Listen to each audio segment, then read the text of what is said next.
struggle under sanctions, the spirit of generosity, kindness, and resistance remained unbroken, continuing to inspire and guide us. There is so much to learn and to unlearn about Venezuela, particularly for those from the global north and those residing in the heart of empire, including and especially social movements and political projects dedicated to liberation and self-determination. Our experiences here have taught us that the spirit of Venezuela is not encapsulated solely by the struggles it endures, but the unwavering resilience and courage it manifests in the face of them. The people of el pueblo de generous teachers, and we are privileged to have been their students this past week. With that, I'm going to pass it to Karina for the introduction of our witnesses today. Thank you so much, Helia.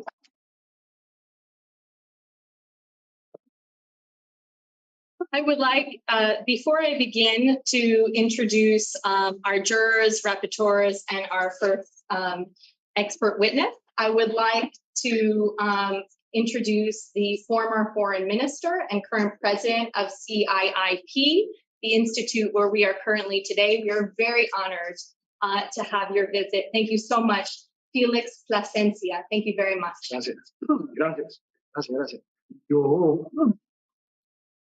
Thank you very much. Thank you for this invitation to accompany you here this morning in this very important section of conclusion here, which is a help to demonstrate and remind the world of the injustices and the illegality of the coercive unilateral measures against Venezuela.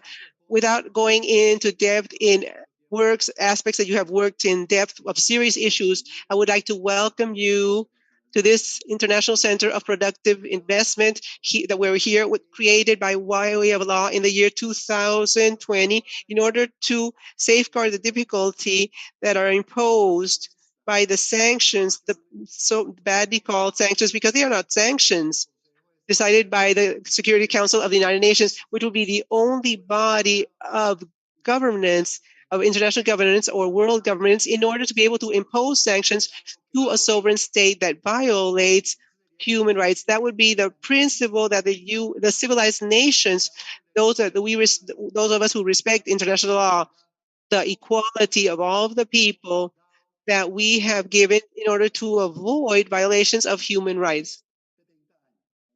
70 years ago, for the last 70 years, it is not a dynamic that we have created lately as this one is, that is imposition of course of unilateral measures against a sovereign state that is Venezuela, that represents a light, a revolutionary light that is sensitive of love. And what it has done in these 24 years of this Bolivarian government here that is pro-Chavez is to give itself to projects of solidarity, to the empire in search of solidarity for the endeavor of the cause of integration of our peoples as a whole.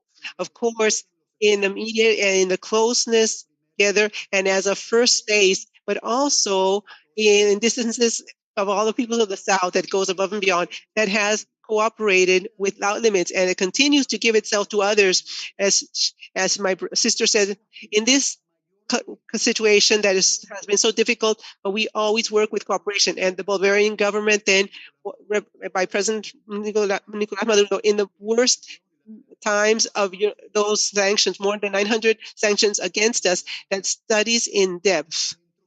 The center directed by our vice minister here, my brother William Castillo, who resides in this building, we have overcome the difficulties, the worst difficulties, and we continue within them as is possible, but always with a commitment of solidarity, always being solidary and open, and always being present in the needs, with respect to the needs and urgency of needs. The Bolivarian Revolution can be accused simply of being committed with cooperation, solidarity, and the endeavor of integration, that of unity that the liberator Simon Bolivar spoke more than 200 years ago.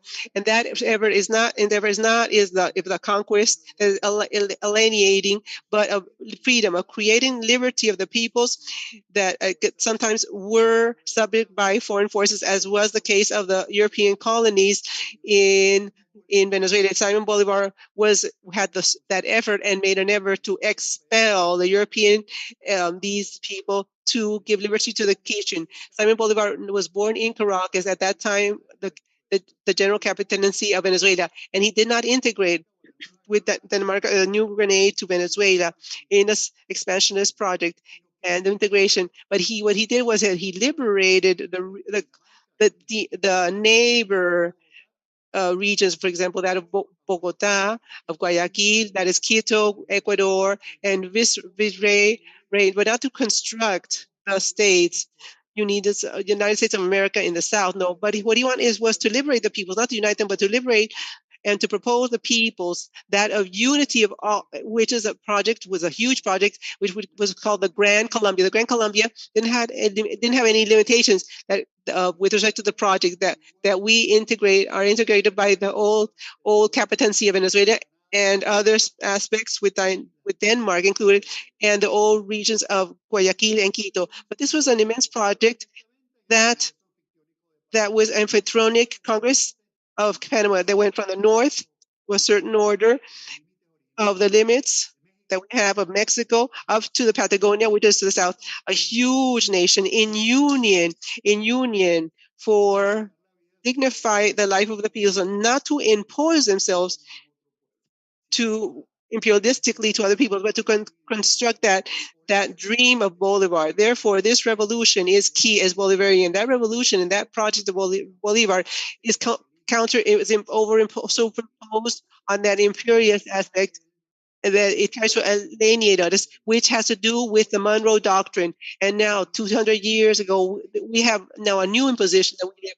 It is not now the fashion, the territorial conquest, and the imperialism that invades territories, for example, of Mexico and went to Mexico, or for example, they had cessations of Panama from the Grand Colombia or from Colombia at that time, or they take the territories, for example, of Puerto Rico that they've done, and they add it to their own political project. And now they impose sanctions that what they do is they strangle us with the pretext of ousting a democratically elected government decided by the people, by their own people.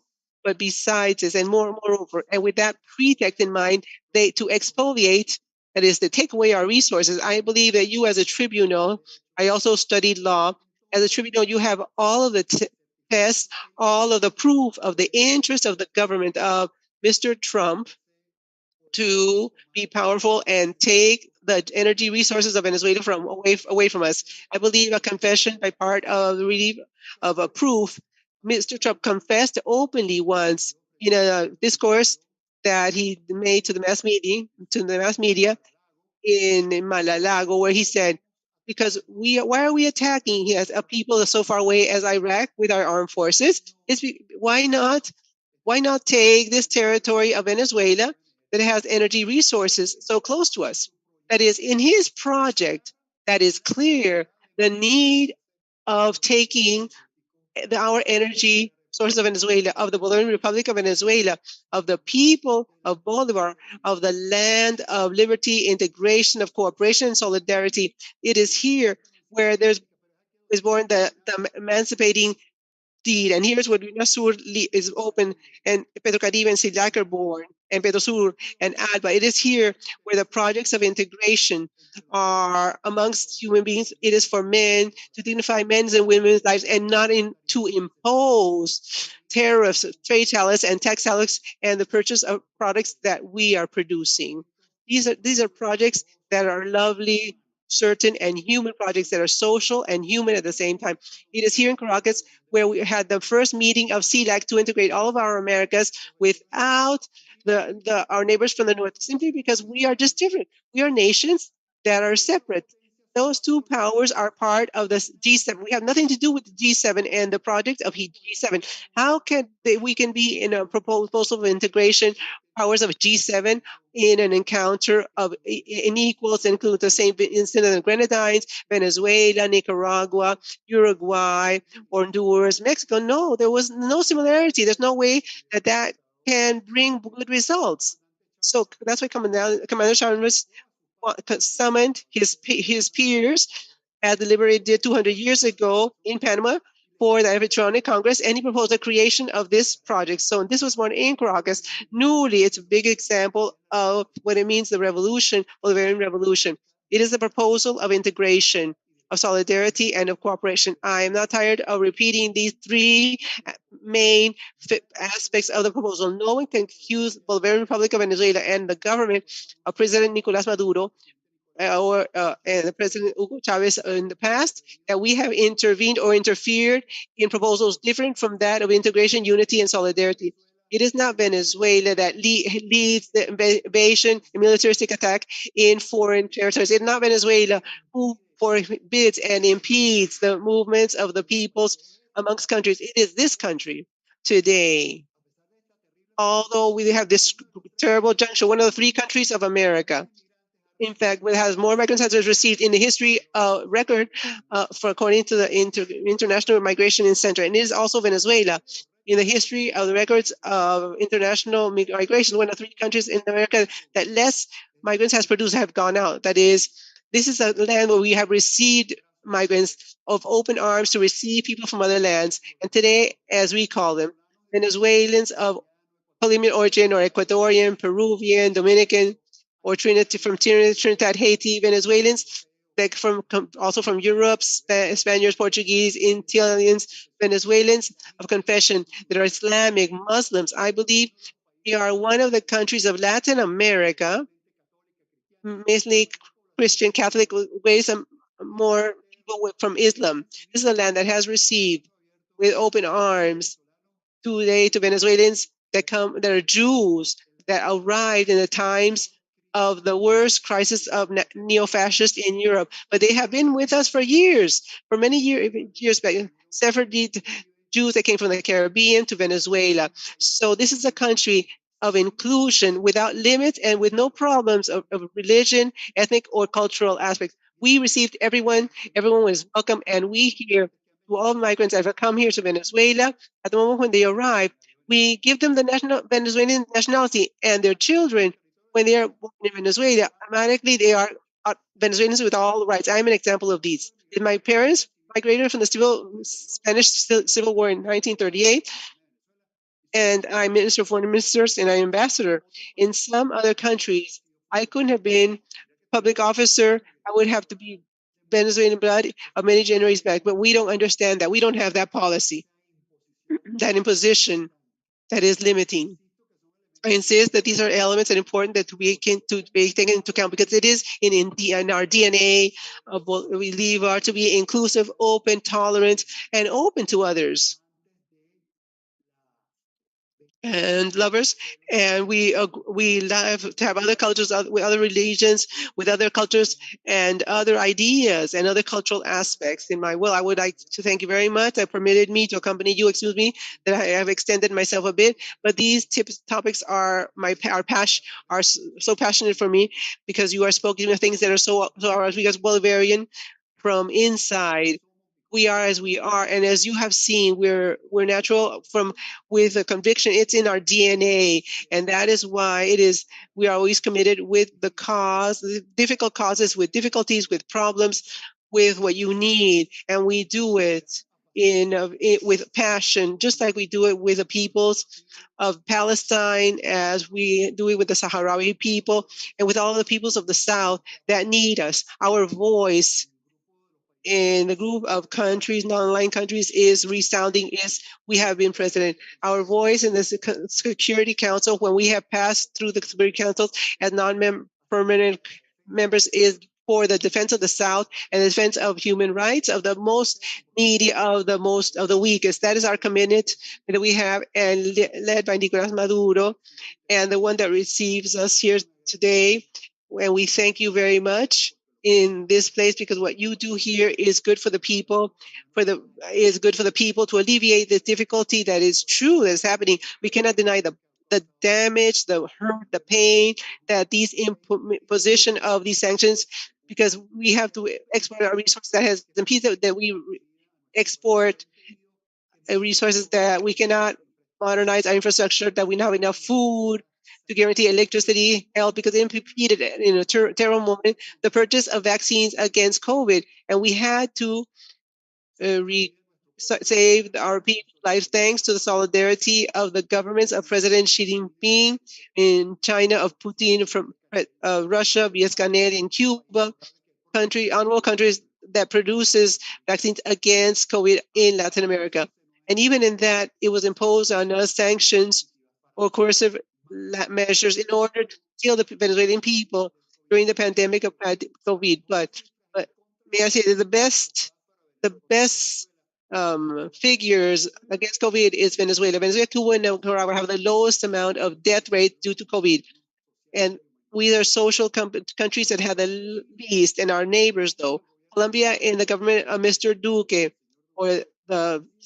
and Brazil and the government of Mr. Bolsonaro, they presented alarmingly high figures for COVID, only comparable with that of the United States. I refer to the pandemic of COVID, and even though there have been difficulties that we have to find the vaccines, we took vaccines of COVID to our brothers of the Caribbean nations with our solidarity.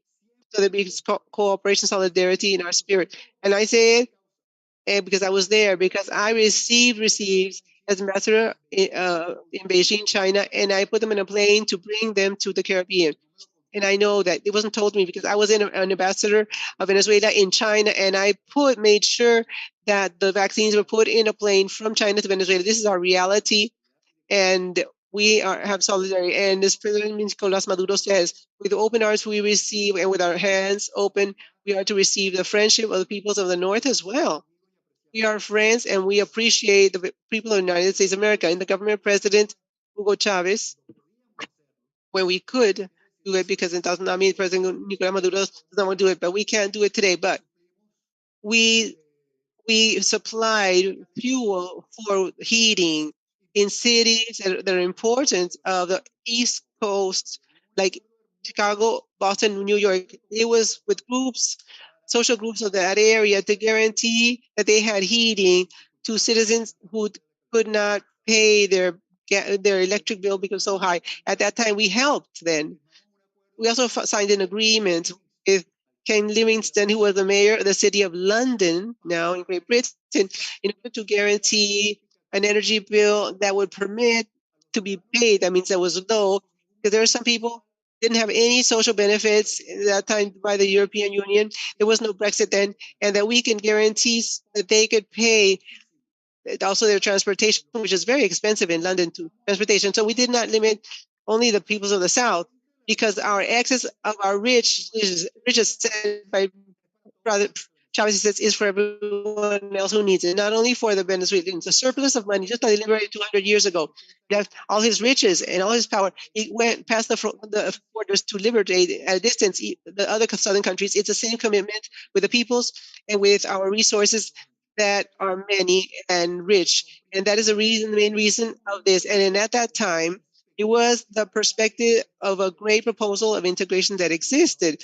that was headed by Simon Bolivar. And today is the perspective of the great proposal of Bolivarian Chavez, to give in solidarity with the strength that being the first reserve of the world and the fourth reserve of natural gas of the planet, oil and gas, and also hydric resources for the 10 times our country. That is, for the total of the population of the United States, we could supply them with water. So we have excellent water supplies without pollution for the totality of the needs of the United States of North America. This is another very important with respect to geopolitics of the annihilation and devastation and the imposition which was of interference. Now then, I want to thank you that you have listened to me. I have to leave you because I have a very intense agenda. I have to leave, and I congratulate you for that aspect. Thank you very much. You are our allies. You are our friends. You are our defenders. Thank you very much.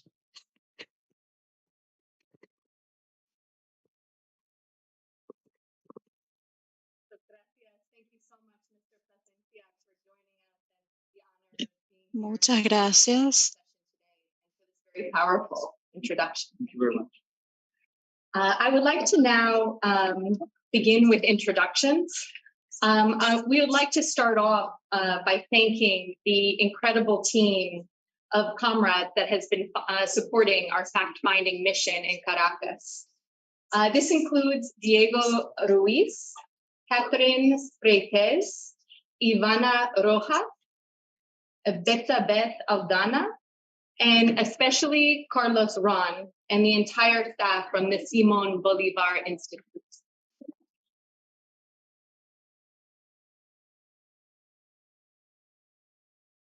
We also want to give a special thanks to our comrades who have supported us with technology on this trip and who are also members of our fact-finding mission, including Brahim Ruaba, who's on the board of the Franz Fanon Foundation, and Mohamed Zidane, a longtime activist in the Canadian student movement, and they are both also supporters of the International People's Tribunal on U.S. imperialism.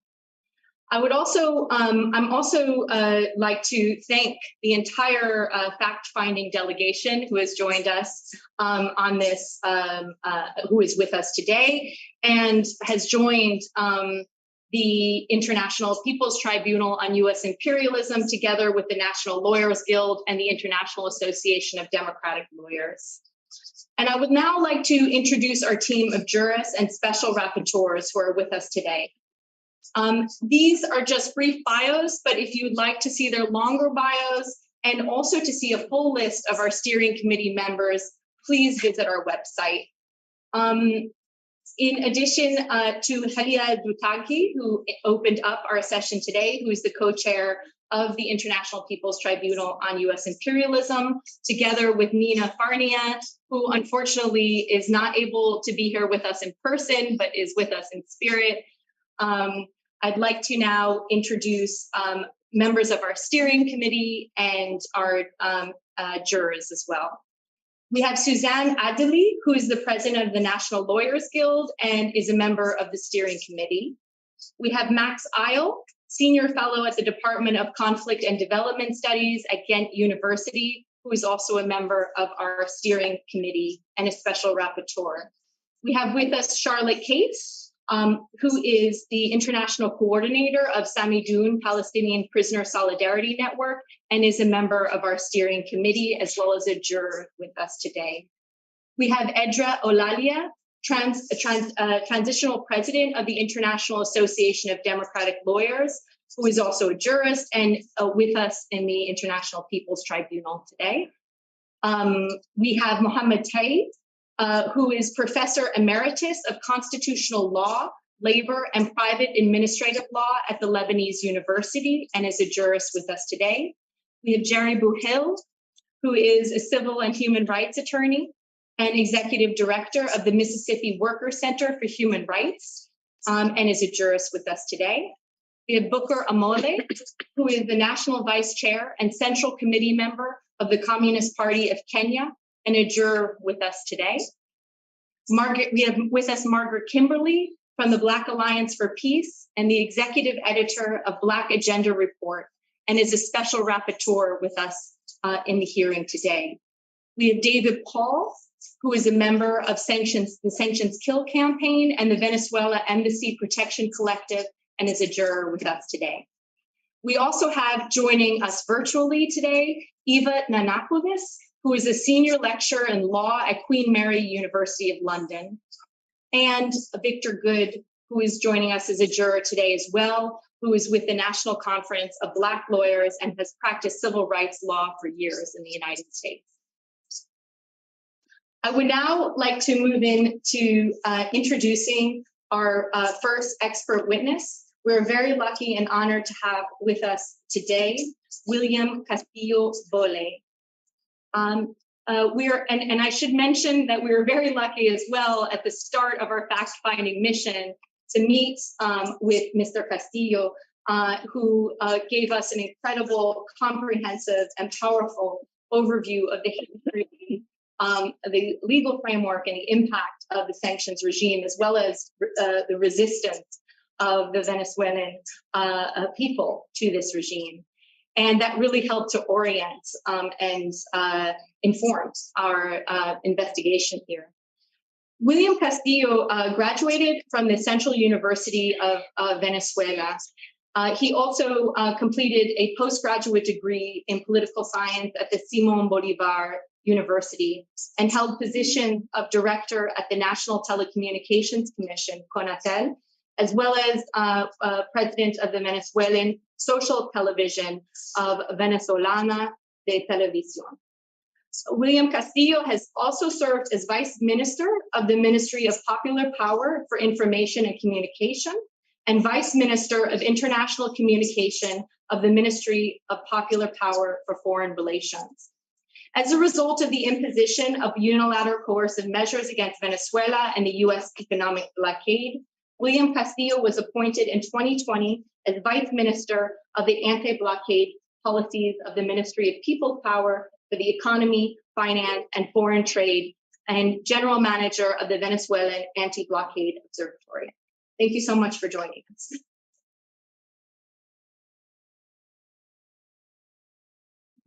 Buenos días a todos y todas. Muchísimas gracias por la presentación. Es un placer nuevamente Good recibirlos. morning. It is a pleasure to receive you at the Center of International Productive Investment at this session for the Anti-Imperialist Tribunal, which is one of the most important events that will be held in our country during this year. Because this tribunal will show the world the reality of Venezuela, the truth of Venezuela.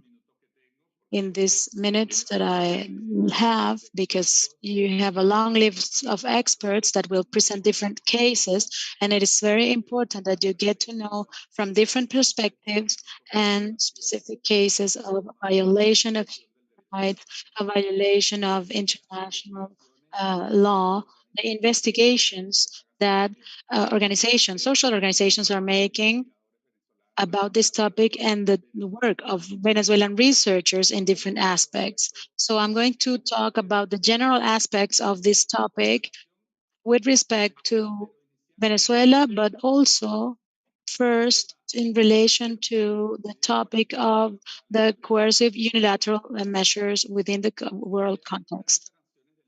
Today, we have 30 nations of the world which are subject to coercive unilateral measures. Almost 25,000 direct sanctions have been issued against those 30 nations. And the main sanctionators are the US, which has imposed 42% of those sanctions in the last 23 years, the United Kingdom, Canada, European Union, Japan, Australia, and even regrettably some Latin American sanctions, some Latin American countries. These are sanctions that are in violation of the UN Charter and international public law. These condition the right to development of the peoples. They hinder foreign trade, close financial channels for the countries, eliminating for them the free exercise of international trade for them. These are sanctions that harm and block assets, direct assets of the countries. We are talking about companies. We are talking about, in the case of Venezuela, refineries, vessels, aircrafts, buildings, diplomatic seats, which are part of the assets of a country for its life and for its presence, both in the economic and international fields. So these are measures that comprise a whole lot of aspects, but that are designed specifically for the characteristics of each country.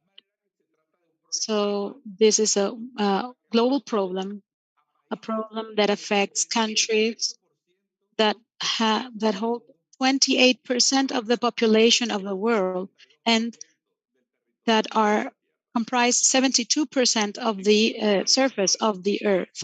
In these nations, we can include or are included mainly, and aside the case of China and Russia, which we can take or count as developed nations, the rest of the nations are countries that are with mid levels of development or emerging countries, or even called as countries of the world. Among those, there are three nations of Latin America: Cuba, Nicaragua, and the Bolivarian Republic of Venezuela. But there are also countries of Africa, also countries of the Middle East, and also countries of Asia and Southeast Asia. So the first thing that this tells us is that this is a policy aimed at affecting nations that have fragile economies and affecting the economies of those nations produces a harmful effect on the terrible harmful effects on the lives of the people, to the access that their populations have to resources, because they are hindered from buying and selling or trading. They are confiscated their assets, which are used by those countries to produce economic gain. And in the case of Venezuela, it's very clear, because Venezuela today has 58 aircrafts from its national airline, which allows Venezuela to be connected with the world, which are now sanctioned by the US. There are 69 vessels, mainly oil vessels, which cannot go to certain docks or cannot transport Venezuelan oil products using international law for the planet. The same thing happens with Cuba when the income transfers are blocked, or when companies from the US are forbidden to take tourists to the island, being tourism one of the main sources of income of Cuba.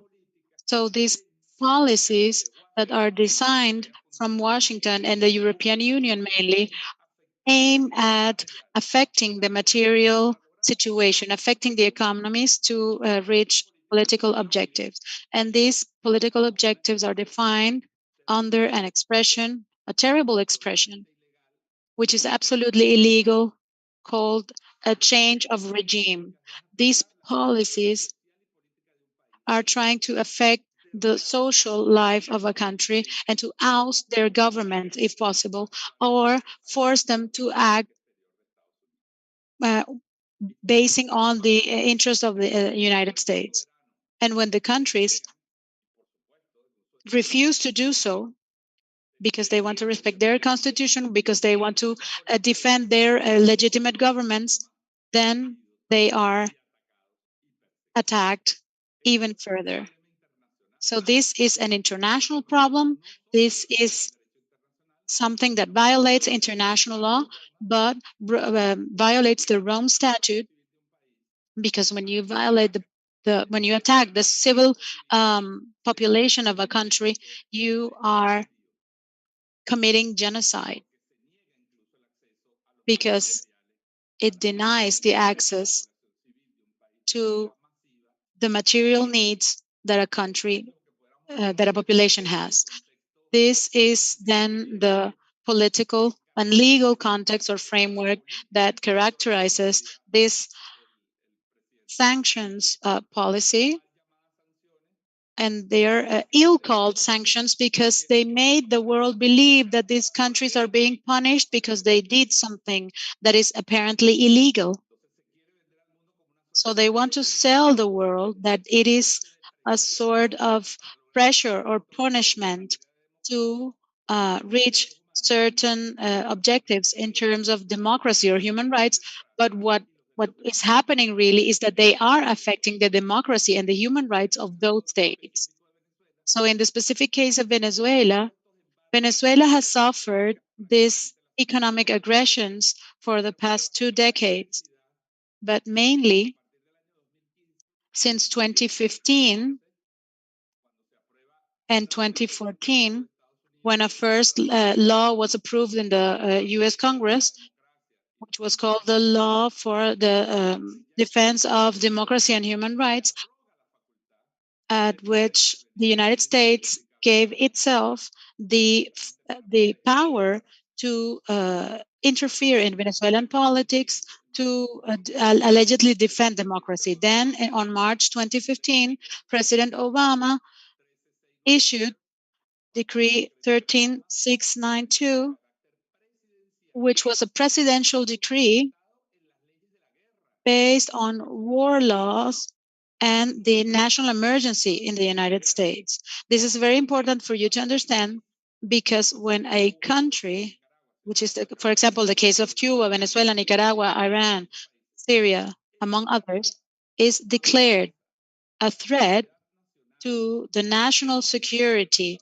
and to the foreign policy of the United States, then the US is authorized to do or to take any measure to mitigate that threat.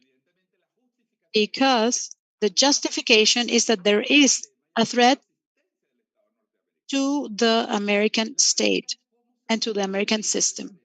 So, how can we interpret that a country with 30 million inhabitants, a small country with mid development like Venezuela, can pose a threat to such a huge country like the United States, which is a military power and one of the biggest countries of the world? How can we understand that Venezuela can pose any threat to the security of the United States?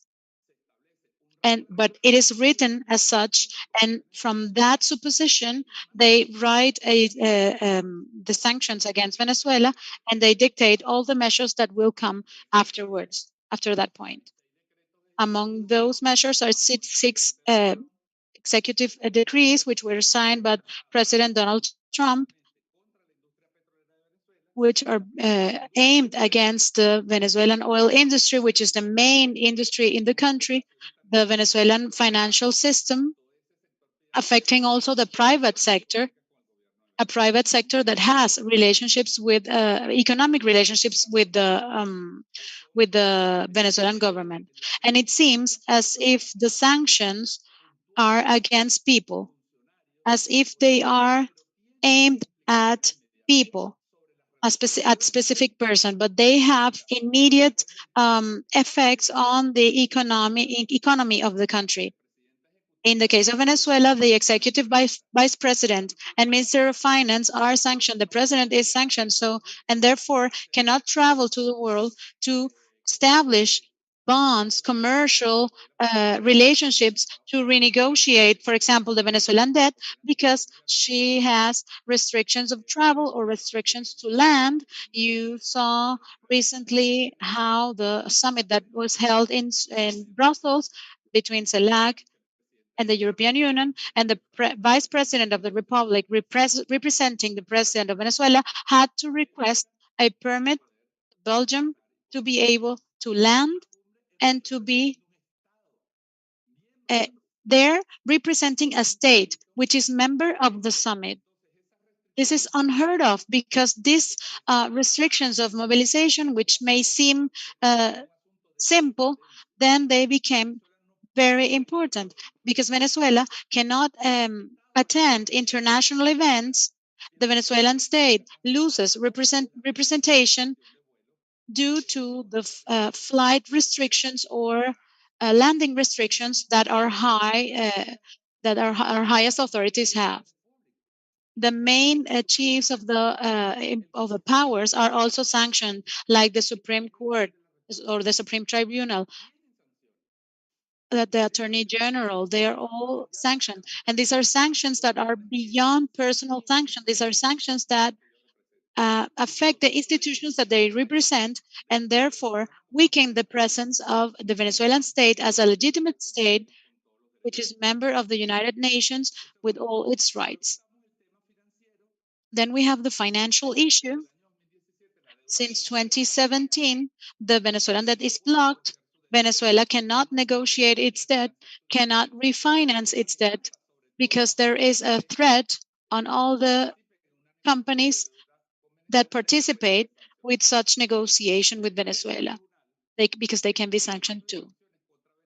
You have to know that in the rules of sanctions against Venezuela, there are fines, and there's also the possibility to be incarcerated if you have a relationship with Venezuela, and those fines can reach $1 million for a person.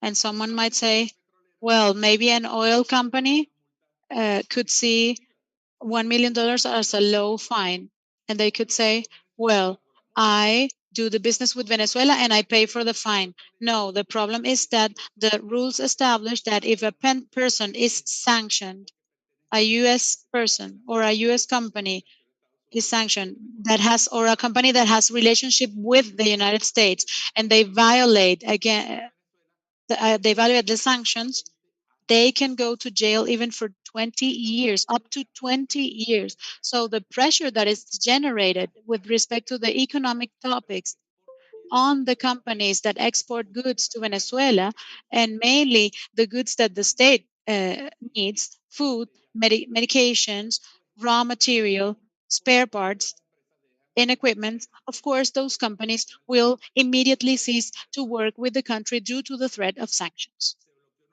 So our debt was blocked, the oil industry was blocked, hindering the renegotiation of PDVSA's debt. And between 2017 and 2018, all assets of PDVSA in the U.S. territory were also blocked,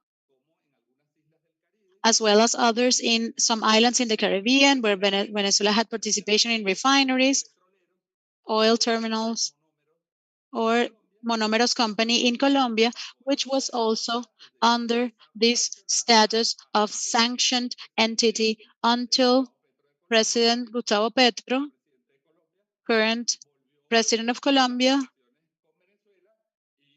restarted relationships with Venezuela. And when he realized that this was illegal to have a Venezuelan company kidnapped, they gave the country back the company. So now they are either subject of litigation or they are taken and controlled directly by the public officials of the United States or designated ones. A case that you should also know is the kidnapping and retention of the aircraft of the company Conviasa. Conviasa has a corporation of cargo transport called Entrasur, and that plane was doing a commercial project there between Canada and Argentina. They was doing a commercial flight contracted by private corporations. It was not a flight or an public operation of the Venezuelan state. They had been contracted by two corporations in order to take some spare parts from Canada to Argentina. And when they landed in Argentina, a tribunal ordered that it be withheld, and it's been a year and a half that that plane is retained there.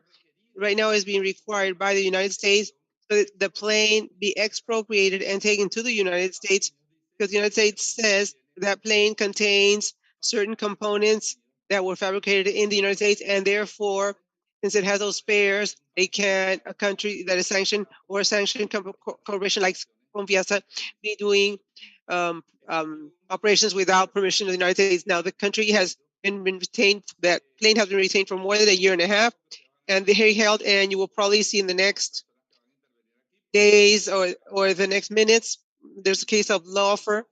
A lawfare was made, which was a judicial false situation when there was accusation of the pilots of the plane, the aircraft that were Venezuelans, and to a crew of Iranians that were training the Venezuelan crew, because the plane had been sent to Iran, by Iran to Venezuela. And as are established by aeronautical civil laws, there is a time frame of training that where the corporation that sells it to the purchasing when they have. And so there were Iranian public officers, Iranian pilots that were on the plane. So there was a case made on the public opinion, saying that there was terrorism. Supposedly there were terrorists with participation of terrorist people, and they mounted that case. Now, 1 year after, they were all liberated because there was no case, there was no proof of that, and the Iranians as well as the Venezuelans were able to go back to homes, and they were detained 1 year in Argentina, but the aircraft continues to be, they're confiscated and asked to be taken to the United States, and that is like a rob. They were robbed us, and taking into account what was said by President of Mr. Felix Plasencia, President, and for you to have an idea, and those who listen to us from other countries and in the deliberations and what you will publish, I want you to know that that plane was the one that took the COVID vaccines to all of the countries of the Caribbean to save people during the pandemic. It was a plane that brought vaccines from Russia and from China, and as President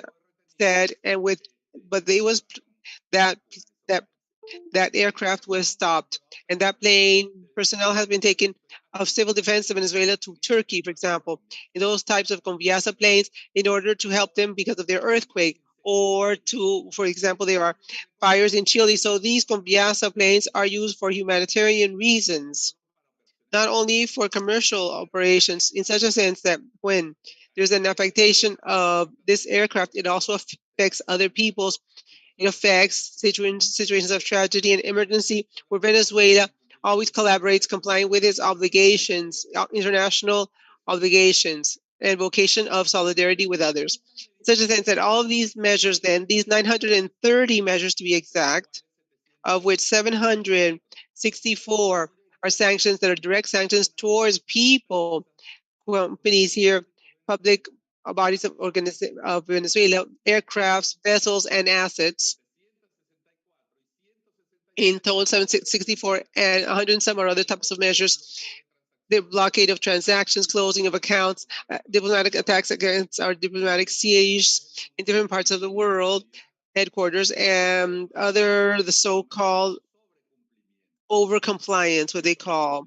So over-compliance is also very important that you know that it is a phenomenon that is derived from the sanctions, because it is that is blackmail. So any transaction of Venezuela, for example, even if it's for humanitarian purposes, is blocked from banks, for example, and will receive sanctions. Now, the Venezuelan anti-blockade observatory has made observations, and there are between 22,000 and 30,000 billion dollars that are retained, according to them, in international banks, in 29 international banks today, and 3 multilateral bodies as well. The sanctions extend themselves to the retention of resources in multilateral organizations. These are the IMF, the Inter-American Development Bank, and the Andean Corporation of Production, and the CIH is here in Caracas, by the way. It was founded here in Caracas, Venezuela in the 1970s. In such a sense, because it operates based on, there's also fear then that any credit that corresponds to Venezuela can be intervened in the financial system, and those resources could be lost. So there is pressure on the multilateral system, even on the United Nations itself. At the end of the year 2022, for example, in the dialogue that permanently President Nicolas Maduro establishes or has a demand and has participated in with the Venezuelan opposition, even with the most radical opposition that is anti-democratic, we signed an agreement in Mexico to liberate $30 billion that is parallel to 3% that would help the country to be liberated. And with that, we can attend aspects within the health realm, recover, for example, the 14 main hospitals, public hospitals that exist in the country, to refurbish them, to recover more than 20 blood banks that we have that are required. Venezuela has, for example, should know that Tribunal has, I want you to know, we have a debt, accumulated debt of surgical interventions that have been done in the last few years that are more than 30,000 operations that are in standby, and we cannot be able to do due to the deterioration of the material conditions and its deterioration of the public health system in Venezuela. These workers were to do those operations to rescue and improve the blood banks, the surgery rooms, the operating rooms, and to bring vaccines for all of the vaccines that the country needs, to bring the vaccines the vaccine against the VPH or the human papilloma virus that is very expensive. Usually a normal person cannot pay for it. They were also included for free to be brought to Venezuela and start with the vaccine program. As you know, this virus of papilloma, human papilloma, is a world problem, not just of Venezuela. There is a growth of this disease. So these resources were going to help for the recovery of 1,300 schools to refurbishment, that is their infrastructure. It was also going to help certain homes of those areas where they have suffered calamities, natural disasters, for example, mudslides, where people have lost their homes, and resources that were going to be destined in those areas that had suffered emergency problems. But the resources never arrived because the United States, after the signing of that agreement in Mexico, warned the United States that any resource that would pass through the financial system could be detained, even seized, even if it went first to the United Nations.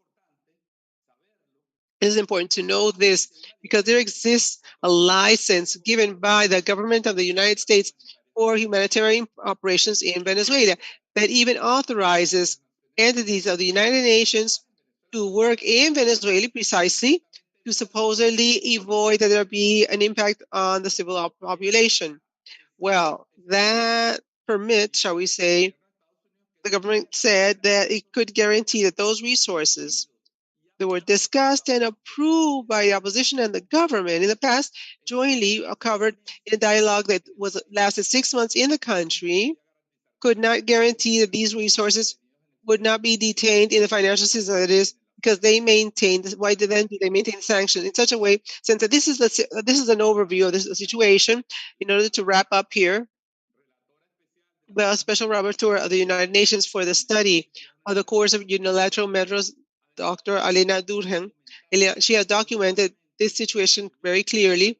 I invite the tribunal to review her reports. They are published. They are in the Council of Human Rights of the United Nations, where it's published, and they're with total clarity and transparency and in detail. And after her visit in Venezuela, she demonstrates the impact on the civil population, on the exercise of human rights, on the problems to accede to medicines of all types, even of the deaths of citizens that, thanks to the work of organizations of civil society of Venezuela, of social organizations, for example, Sures, Mundalabi, that have denounced permanently and presented evidences to the Council of Human Rights of these situations that have occurred in Venezuela. So there is an affectation that is undeniable.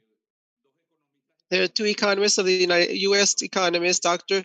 Jeffrey Sachs, Dr. Matt Waybrook.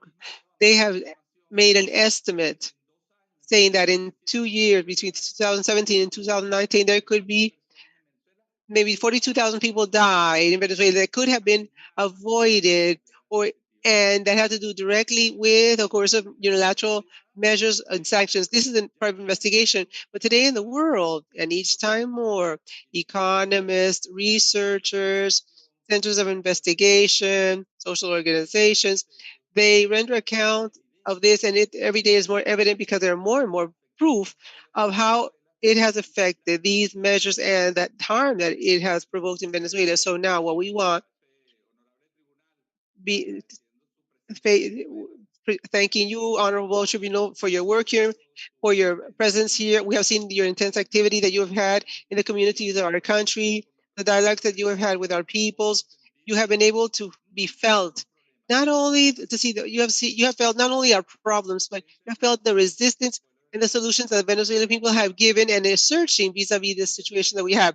But evidently, and since this is a tribunal, and we have to insist here, and this is a hearing that a crime has been committed, a crime against humanity. There is a crime against Venezuela, and there is no signal that the government of the United States take us to think that those measures will be lifted or they will be flexible in order to permit the normalization of the economic life of our country and the development of our country as well. So we hope and we put at the disposal of this tribunal all the information that it's much more expensive than this quick summary that was created by the observatory. And I think that today's activity with the different cases that you're going to see here will give you a more complete idea and more restringent of all of these impacts. I would like to thank you on behalf of President Nicolas Maduro, on behalf of the Vice President Delcy Rodriguez, and of the work teams of the Venezuelan Observatory Anti-Blockade, who have had the kindness to listen to us. Thank you very much.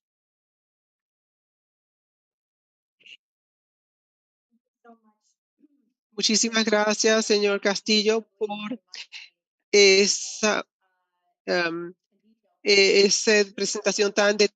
Not only to see the larger picture and the extensive nature of this genocidal sanctions regime, but also providing us with these important details that are necessary for our jurors in their deliberation. So we thank you for your time and are honored to have you with us. For our next expert witness, we are very lucky to have with us and honored as well, Maria Lucrecia Hernandez.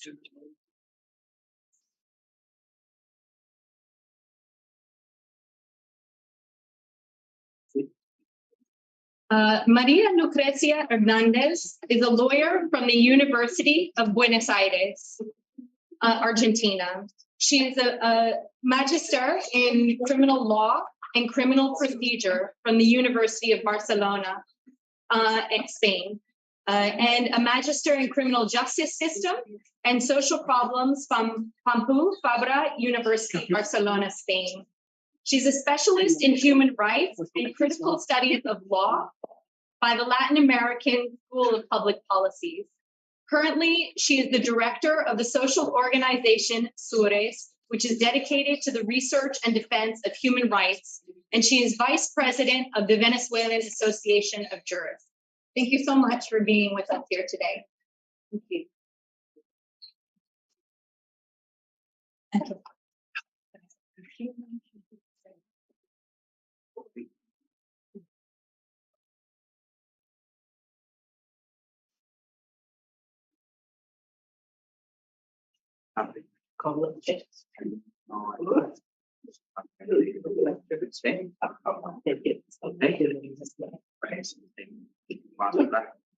Do you want sugar? No.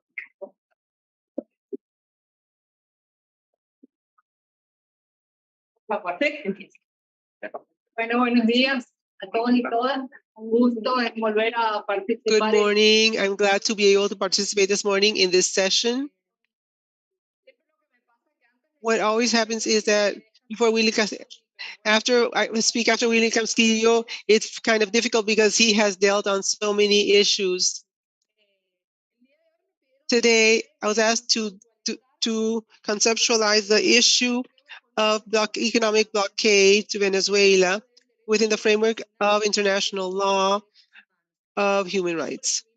And we were speaking extensively with respect to the impact of the economic blockade to Venezuela with respect to Venezuelan migration. That organization has been developing and making investigations, surveys, interviews. We also have accompanied the process of the return of Venezuelans to their homeland. We have also given our full support to the issue of improving the solutions of lives of migrants of Venezuela in other countries, be it Colombia, Peru, and to strengthen by way of an alliance by the Ministry of Internal Affairs, the poles of attention of the Venezuelan migrants in the different countries that have migrated.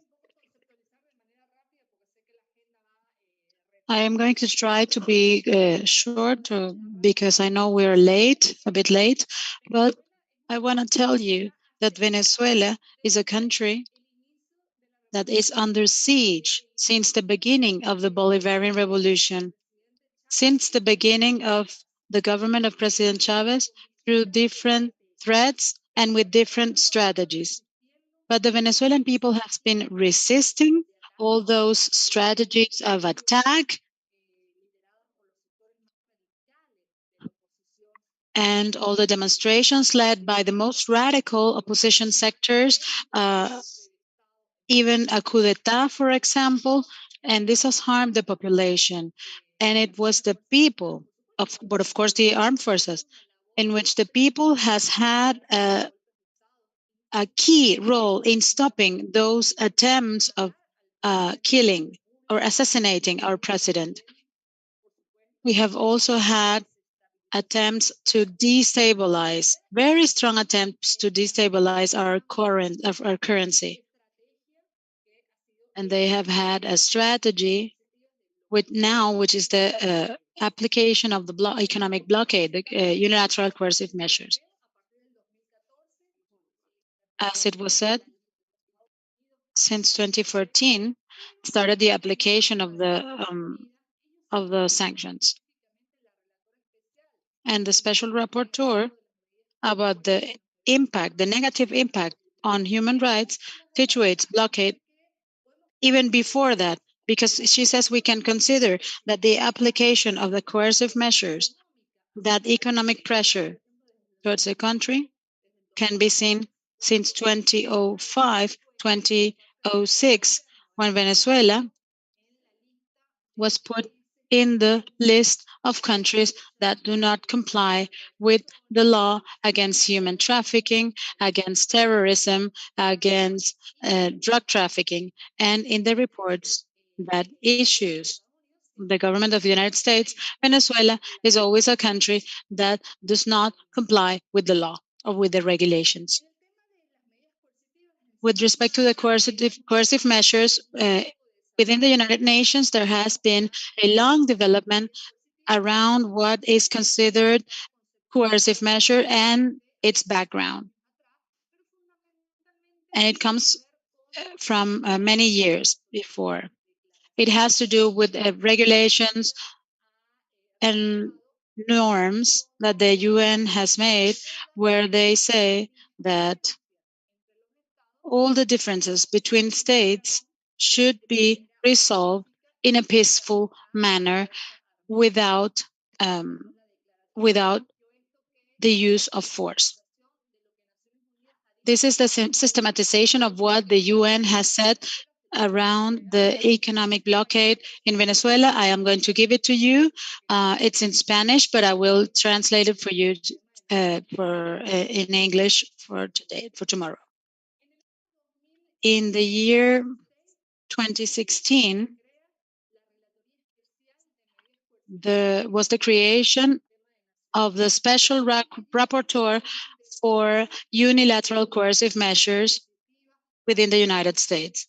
And that's where we started seeing or investigating the aspects of the sanctions. And now we have been able to see a condemnation of the United Nations against the sanctions, the unilateral sanctions. We can say that the special rapporteur, foreign special rapporteur, the first one that United Nations had, which was Professor Eddie Zahari. He was about to visit Venezuela, but regrettably, he passed away before coming to our country. And we were visited by Alena Dukan from Belarusia. She was visiting our country and could see what William Castillo was talking about. She could see directly the impact of the coercive measures in our country. The rapporteurs say that the sanctions cause problems for every state, for each state, and that they can be related to economic problems and that they can have huge repercussion on the citizens of a country.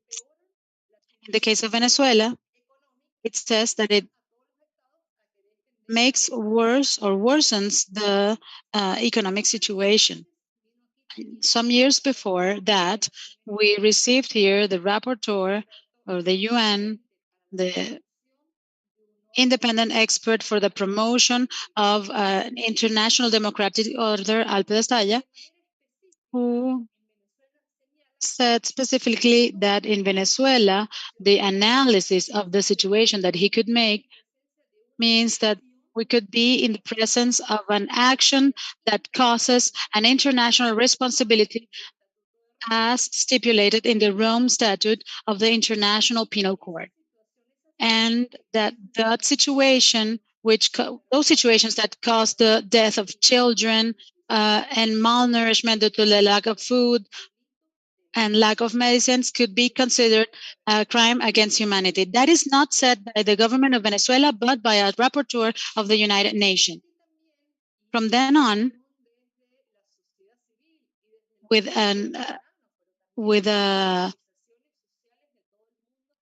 social associations from around the world, who work in different spaces, we have been able in the United Nations Human Rights Council to see how it has been denounced that imposition of coercive measures against our country, and the council calls upon those nations to be lifted.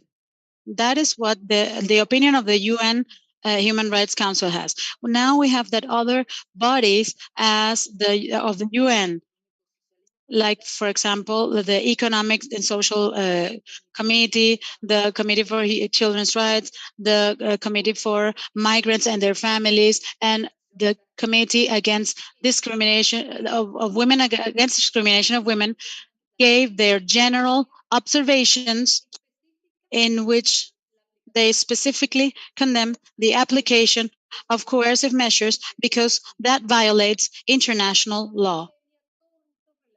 And within the framework of the pandemic, all of these special rapporteurs made calls for within the framework of the pandemic for the sanctions to be lifted, because that increased the situation of vulnerability of the Venezuelan people.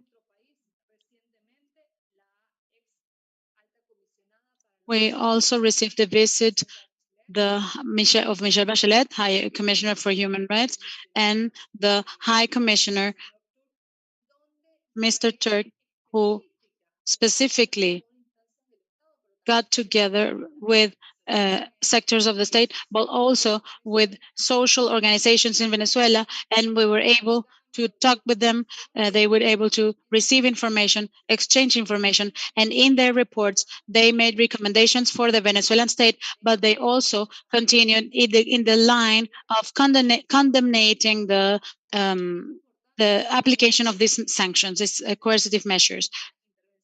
Of course,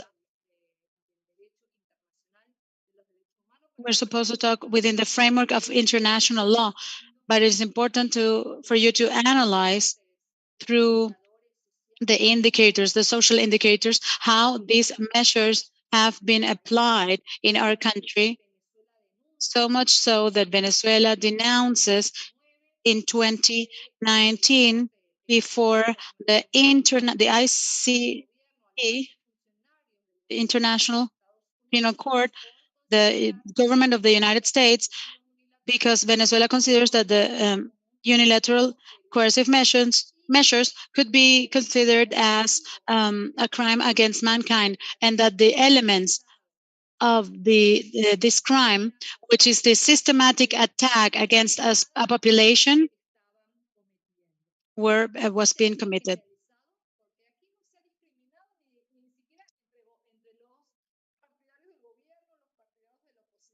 So this is not only the government, it's the government, it's social groups, it's against the whole population in the areas that are most delicate, like food, medication, and that has caused, or that could be said it's intentional. High high officials from the US government have actually said so. We have declarations here from the Department of State of the United States from 2018, which says we must deal with this as an agony, as a tragedy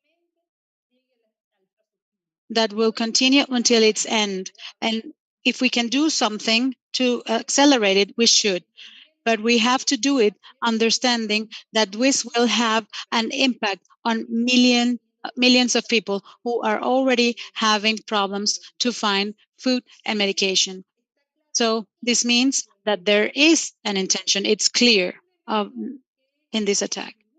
And the other element that configurates the crime against humanity is that it is systematic.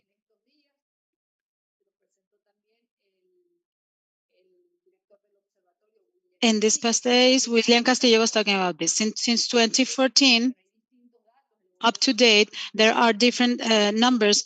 The government talks about more than 200 measures taken or issued, but we work on laws, decisions, and we talk about more than 500. And those measures have been accompanied by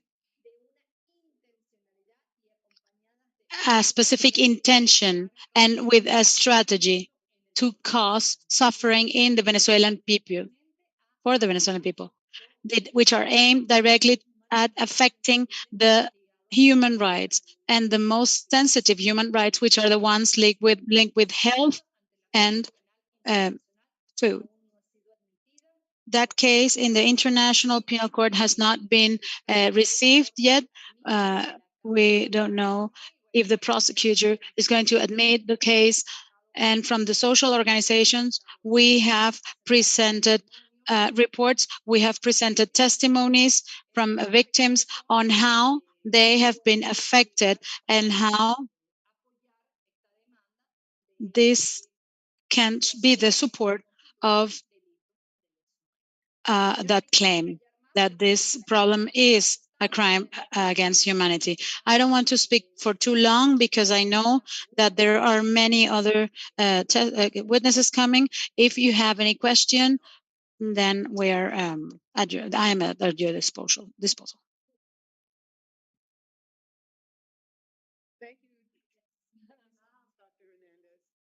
a pleasure to see you again. I'm Margaret Kimberly, one of the special rapporteurs, and I want to ask the others in our group, or did you want? We're going to wait until the end of all of the presentation. Are we? For the- No. Want me to do the questions now? Because people are leaving. Are we? If she can stay, are you able to Can stay? she stay? Yeah, that's fine. Ahora, okay. She can't stay. Okay. So I should continue. All right, great. Thank you so much. Thank you so much. So we won't keep you on, but I will ask our other jurists if they have questions for Dr. Hernandez. Yes, go ahead. How do we do it? Can you just speak? Yes. Okay. Can you inform the tribunal what is the status of the case in the ICC and what are the prospects, if there are any? Sí, como les decía, todavía está en una fase previa a la As I said, it is still in a step previous to the investigation at which the Attorney General is seeing whether this cause can be admissible or not.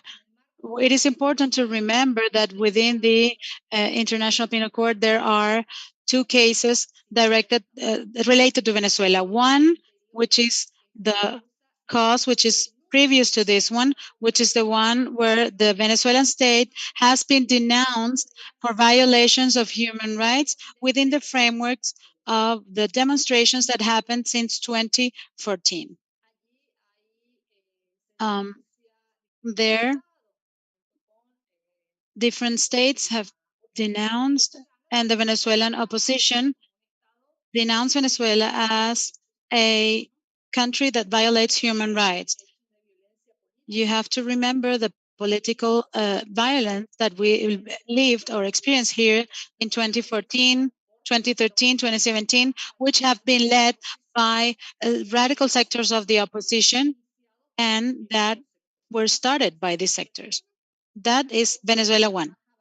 That cause has already been moving forward, and of course, the media, the mass media, has supported the coup d'état here in our country, the attempts of coup d'état for that, and they have supported this case. And the second case, which is a newer one, and it was started within the framework of the announcement of the blockade. This is still being pre-processed because it's new, and we are still waiting for it to be admitted within the framework of the court. Thank you so much. Any more questions? Dr.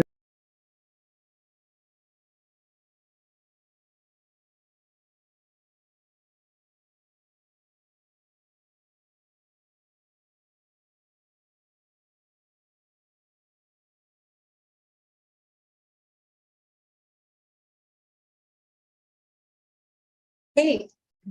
Our next, excuse me, our next speaker is Flavia Marquez from the Free Alex Saab movement.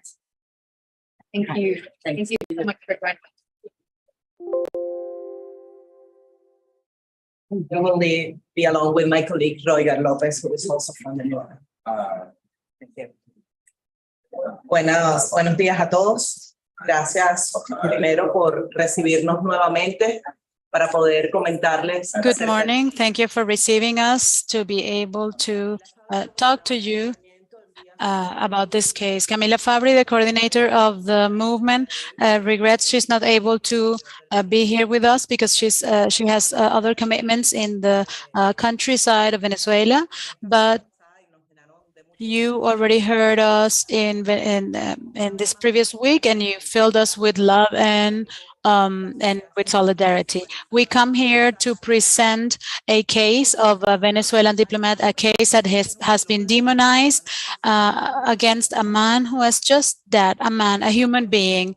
And this case shows us, as we said last Wednesday, how a country can attack another, and maybe even many other countries, violating human rights and international law. And it also shows how the face of the patriarchy and how it acts at international level, which is something that we will talk about later. At the same time, this case seems unique and extraordinary because it's very violent, but it's also common because we know that in this lawfare, which is the use of law to wage war against countries and persons, we know that there are cases of journalists who have suffered a fate similar to the one of our diplomat. This case could happen to any other diplomat, which tells us how diplomacy is at stake. Ergo, peace is also at stake. But this could also happen to any person, any individual. Recently in Caracas, we had an international event at which some of you were able to participate in June, commemorating that the 3 years, regrettably, of the double kidnap of Alex. And at that point, we heard the words of Eugenio Zafferoni, a juror from Argentina, who was member of the Inter-American Court of Justice, and he commented how this case is a new chapter on this hybrid war that is being waged against Latin America, and that it could affect any political leader that rises within the region. In this sense, we can also see how Alex, being a man of business, which has been demonized in the media, can be a big danger because he has always been successful in what he did. And the fact that he was successful in defeating the sanctions, joining the left wing, that is a threat against what the system wants to achieve. And he will be used as an example to show to anyone who dares to do the same what will happen to them. So as you know, he was detained, forcibly detained in 2020 in Cape Verde. He was taken out of the plane without a warrant from Interpol or any other type of warrant. He had been already sanctioned by the US, and that persecution was included his wife and his family, or anyone who had any relation with him.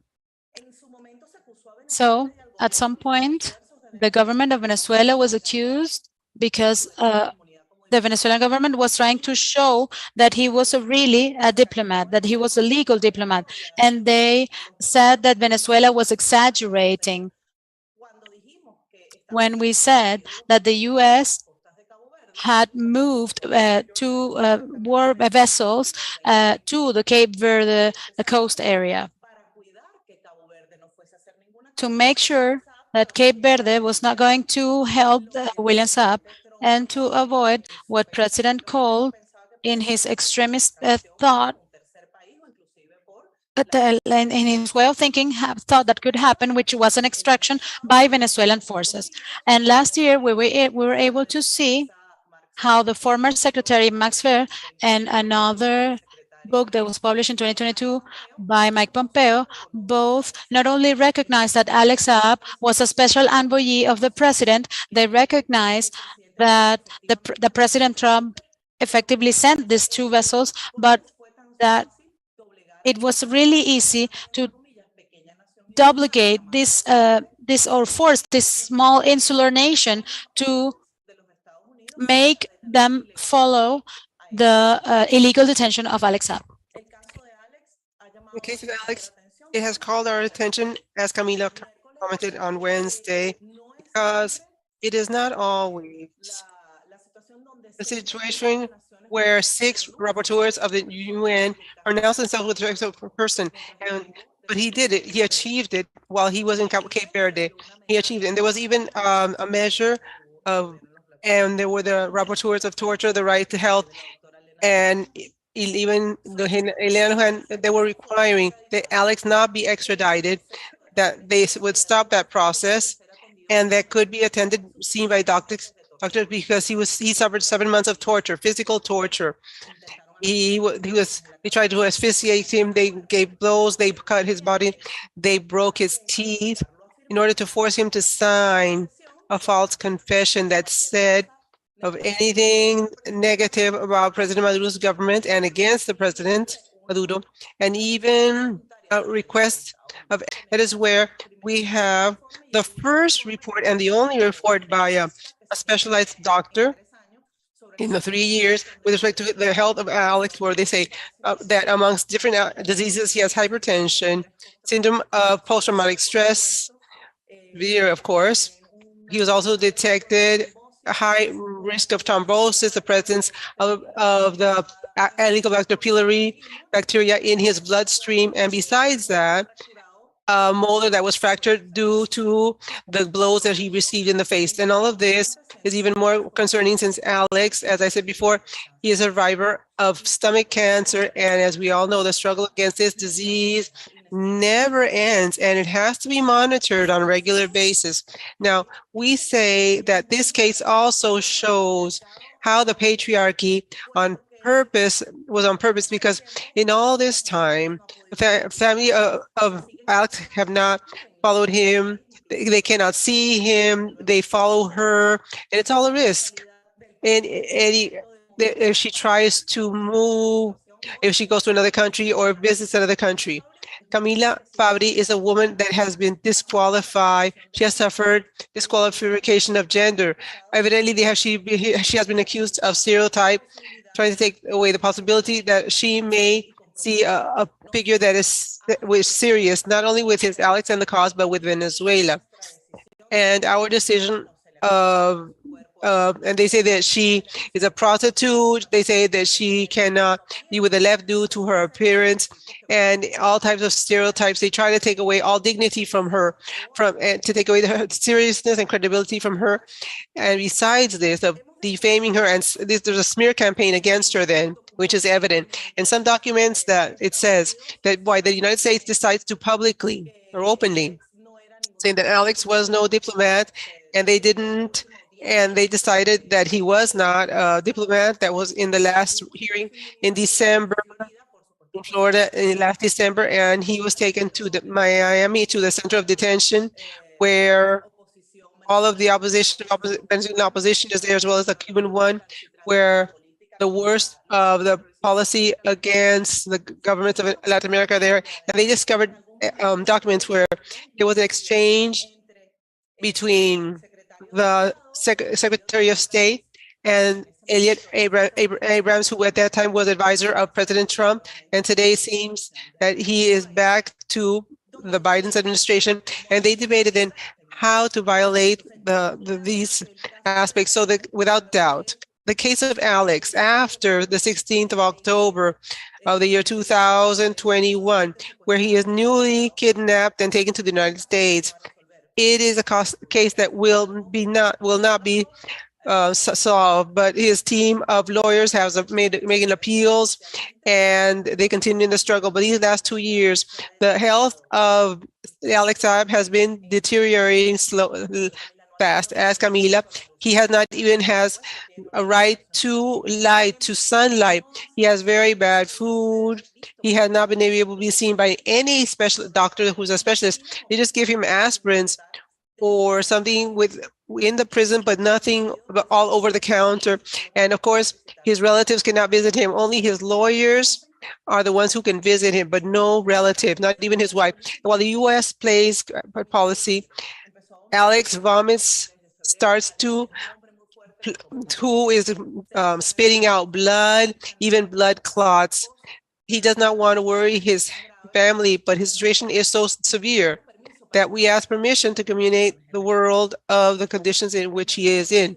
The movement also makes a call to the world, a humanitarian call to the organizations to request a humanitarian solution in the case of Alex. He's not only a violation of international law, he is not only the arbitrary detention of a person, he is a human being, father of family, who has a little girl who doesn't even recognize her father, and she is now a 3-year-old girl. She is 6 years old, and she thinks that her father is her boyfriend, and she thinks that he was going to arrive last Christmas.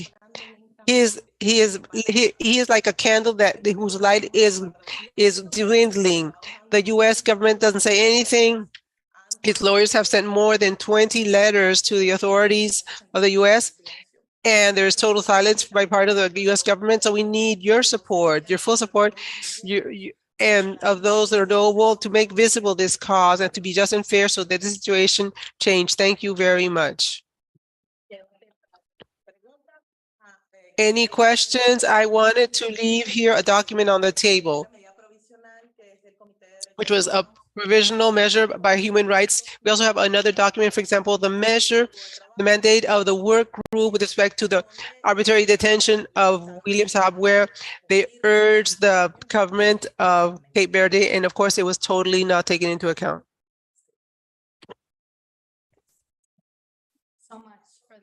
Muchísimas gracias por este testimonio tan nutrido. Ahora vamos a seguir con respecto, would like to introduce 2 additional jurors that we have with us today.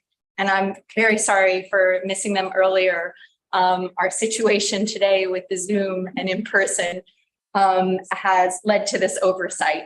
We have with us today Marjorie Cohn and Michael Deutsch, who are also joining us as jurors today. And thank you so much for being here. And I'm so sorry again for the oversight. I'll move on to Margaret Kimberly now. Okay. Thank you. Thank you so much, Ms. Marquez. Do any of our jurors have questions? I have one. No one. I have a question about Alex and his importance and what he was doing that made him such an important person for the U.S. to want to kidnap. Can you briefly describe what he was doing to help the people of this country? Claro, gracias. Bien, Alex es un empresario que comenzó a trabajar. Alex is an entrepreneur that started to work with the government of Venezuela. Many years before there was a change, he also, before he worked in projects of housing, and as the sanctions started to get worse after the year 2017, he worked specifically in bringing food to Venezuela that arrived directly to the Venezuelan population. As the sanctions get worse and worse and the pandemic arrives, Alex becomes a key figure because he has great ability as an entrepreneur and because of his loyalty towards the cause of Venezuela. And he was able to alleviate the sanctions, and he had special missions that were secret, of course, in order to find gasoline, for example, special and medicine, especially in the year 2020, when there was total shortage of oil, of gas, and besides the pandemic, as we mentioned before, it had the people suffering. The people of Venezuela was about to die from hunger. People died because we didn't have vaccines. 2020, Alex went to 3 missions. He went to Iran, and the last one was in June of that year. And that was very important because Alex, still knowing that his life was in danger with all the sanctions imposed, he accepts to go. And Nicolás Maduro asked him because the country only had 3 days for gas in the country, and so he had to leave.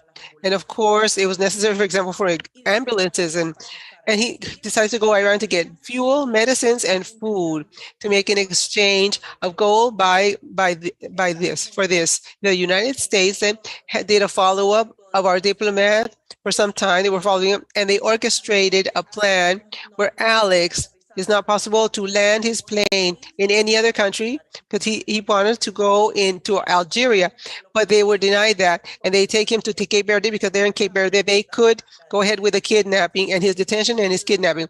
So he was a key person for the government of Venezuela and for the people of Venezuela, for food, for medicines, and for the aspect of fuel, for the shortage of fuel. That's why it is so important.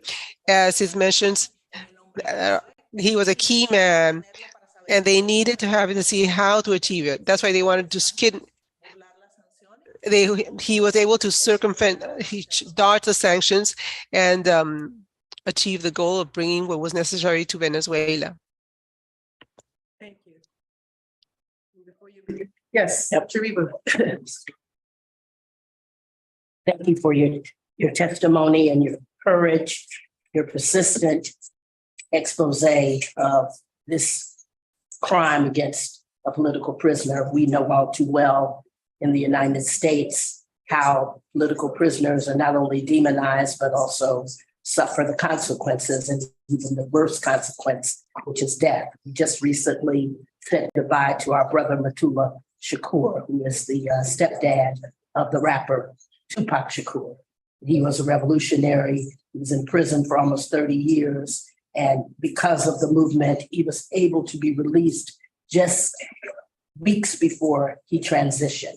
So we want to step up the pace. We want to put more pressure on to see that Alex survives this and is brought home. So thank you for your testimony. And please let us know. Some of us are lawyers. And if there is a need to do and provide friends of the court briefs for the actions that are being taken, we certainly want to step up and do what we can. So thank you so much. Thank you. Thank you. Yes, go ahead, Suzanne. So thank you so much for joining us today. I had the opportunity to visit Alex at the Detention Center in Miami. And I have to say, it's very powerful to hear directly from him, his story. And just to say that, like, he was actually not even physically able to talk about what happened to him in Cape Verde. But he was very eager to tell us, like, the reason why he risked his own freedom in order to challenge, this crime against Venezuela. And my colleague is actually on her way to visit him again in the next couple of days. And we're in touch with his attorneys in Florida and his attorneys in the UK.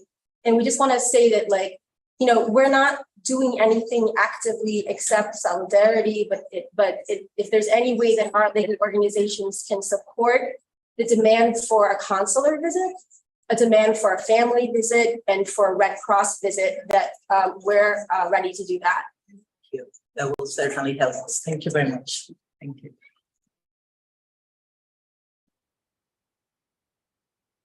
Thank you for that. Anyone else?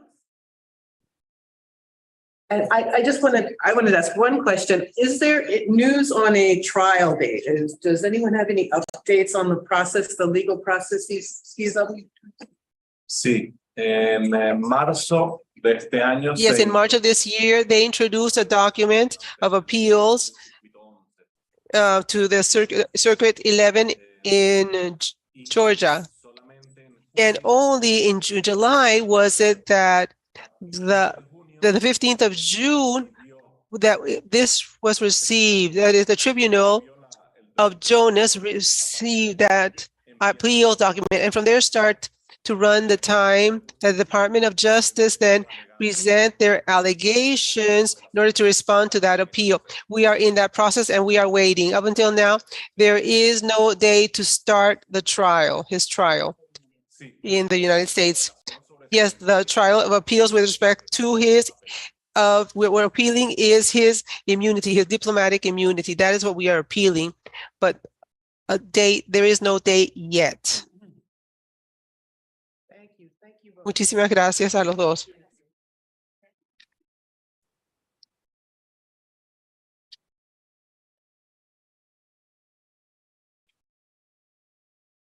Gracias a los dos. Our next speaker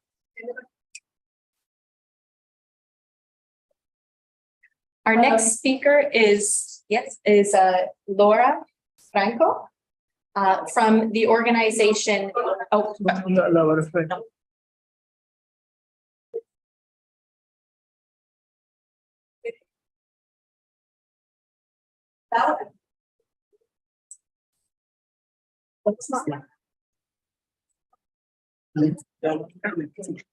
That's minor technical issue. Permiso.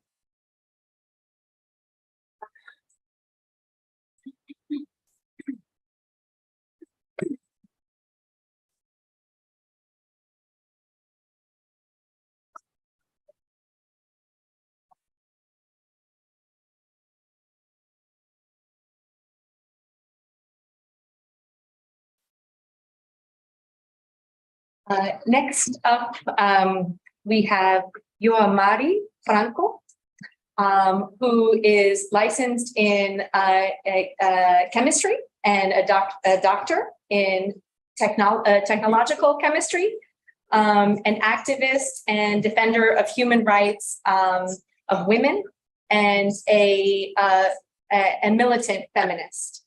And she's also the founder of the organization Gender and Class, which is, we are very pleased to have you and honored to have you with us today. Thank you so much for joining us. Good morning, my name is Mari Campos, and I'm part of the Gender with Class Foundation, and we come to denounce a violation of human rights of women, children, adolescents, product of the coercive unilateral measures against Venezuela. We know that at least 65% of the heads of the families in Venezuela are led by a woman, are headed by a woman. And this is translated is that women are the first victims of all of this aggression, having to solve the different problems of the day-to-day problems of the family do, and this brought about and to solve the aspect of food, lack of food, to be able to give food to their children. For women, it represented not only everything that that implied the war against the Venezuelan people, but also it affected specific aspects that of women having lack of access to medicines, to women with cervix cancer, breast cancer, and they were limited the supports that came before by the Bolivarian government that did have before the access to contraceptives and everything that implied beside the fragmentation of the family product of the migration that many people had to leave. And because as we well know, at the moment of with respect to the core family and access to education, it's always women, the ones who are more affected. Women are the ones had to go out and stop studying if they were studying to dedicate themselves to aspects of survival of the family. And even worse, in Venezuela, we were advancing with an agenda that was feminist for our rights, fighting for our rights and for our conquests, advanced conquests in our realm. We had to put it aside. We had to stay home to solve the problems of the day with daily problems, producing that women then, we dedicate ourselves to survive with our children, to provide for our children, and to solve the day-to-day problems due to the shortages that existed at the time. Product of these measures, of these coercive unilateral measures against Venezuela, women, we had to assume different roles, amongst which to assume that the collective work within our communities where women represent 80% of the ones that make up the popular organizations that in some way solved many problems by way of popular programs of CLAP and different aspects of women who led these spaces. It was the women were there at the time, subject, of course, to hard work, and mental health of our women was also affected. And in many cases, women saw themselves in the need to go to other countries where they many times ended up being victims of human trafficking. All these problems are more acute, and the crisis is not neutral with respect to gender. When we speak about coercive unilateral measures against the Venezuelan people, it's the women, the one who, it's us women, the one who receives the highest weight of this criminal war waged against us. Thank you so much for your time. It's a powerful presentation. Thank you. Thank you, Yosmari Franco. Questions from our jurors?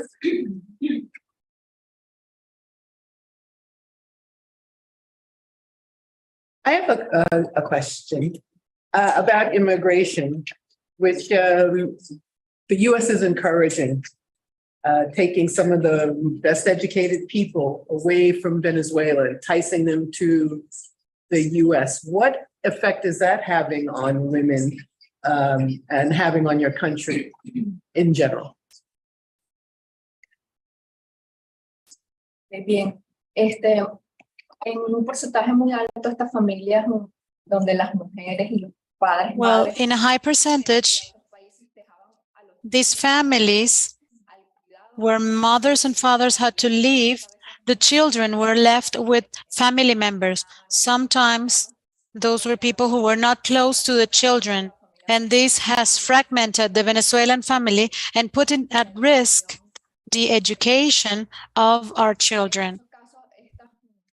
In many cases, we see the issue of qualified workers for our country, which of course is a high percentage of women.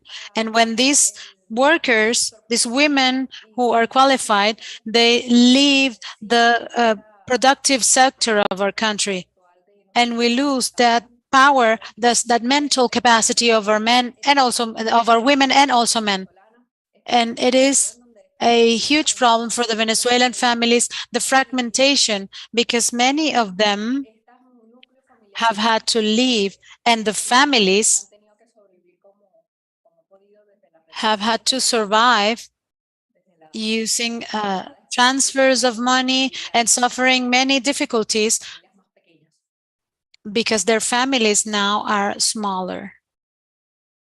Thank you. Any more questions? Karina? Thank you. Thank you so much again for that extremely informative and powerful presentation. Could you discuss a little bit, apologies. Could you talk a bit about the impact of sanctions on women's labor issues? And in particular, if it's possible, on the issue of women in informal labor, as we know that this is where much of the super exploitation of women occurs. And I was wondering if you can tell us a little bit about the context for women in labor here under the sanctions regime. Thank you. Okay. Como bien sabemos, Well, as we know, Venezuelan industry and the productive sector has had problems, and the little sectors that have been able to survive have prioritized their workers, usually male, and women are usually discriminated against because the companies are afraid that they're going to be pregnant at some point. Because we have laws who protect women with respect to maternity and or motherhood. And that is why the formal sector prioritizes men as workforce. So women have less employment, and this has caused women to go to the informal sector or to migrate to the informal sector. When we talk about migration specifically, there are women who are left in the countries and and they have the responsibility of the children, and they have then less possibilities to get a job because they don't have their whole time free, because they're limited due to the care of the children. In that sense, we can say that women have lower salaries, that many companies don't want to respect women's rights, respect, for example, to maternity leave and general rights, and companies do not offer medical insurance. They don't offer access to medications. They don't offer benefits that women used to have access to in regular formal contexts. Thank you.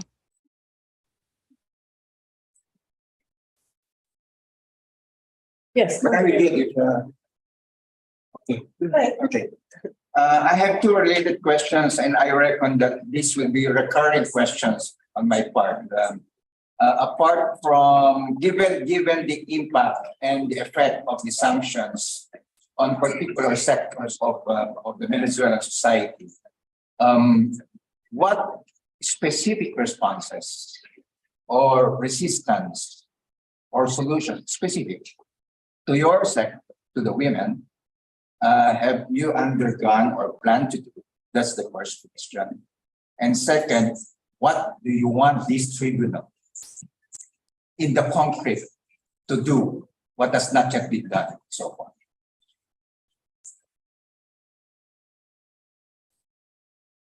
Okay.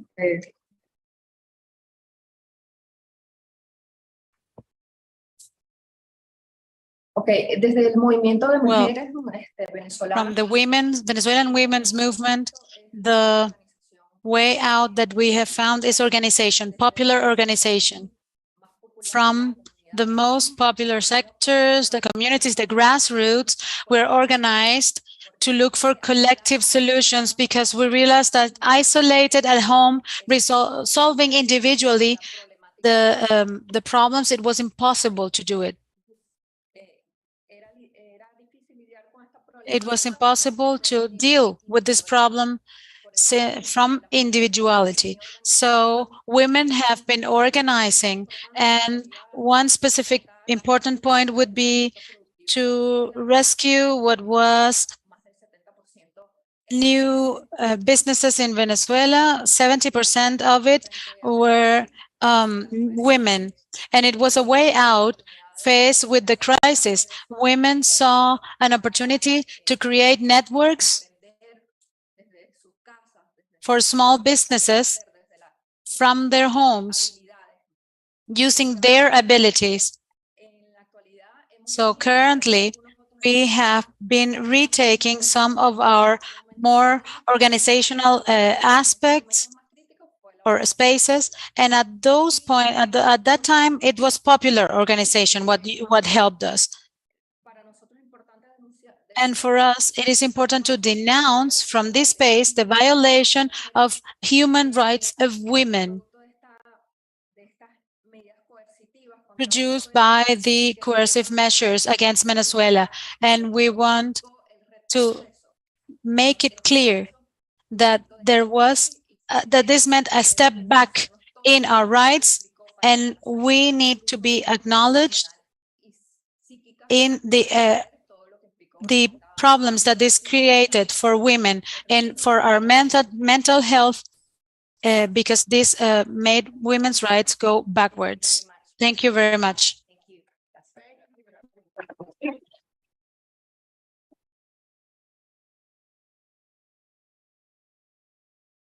Okay. Our next expert witness is Anahi Arismendi.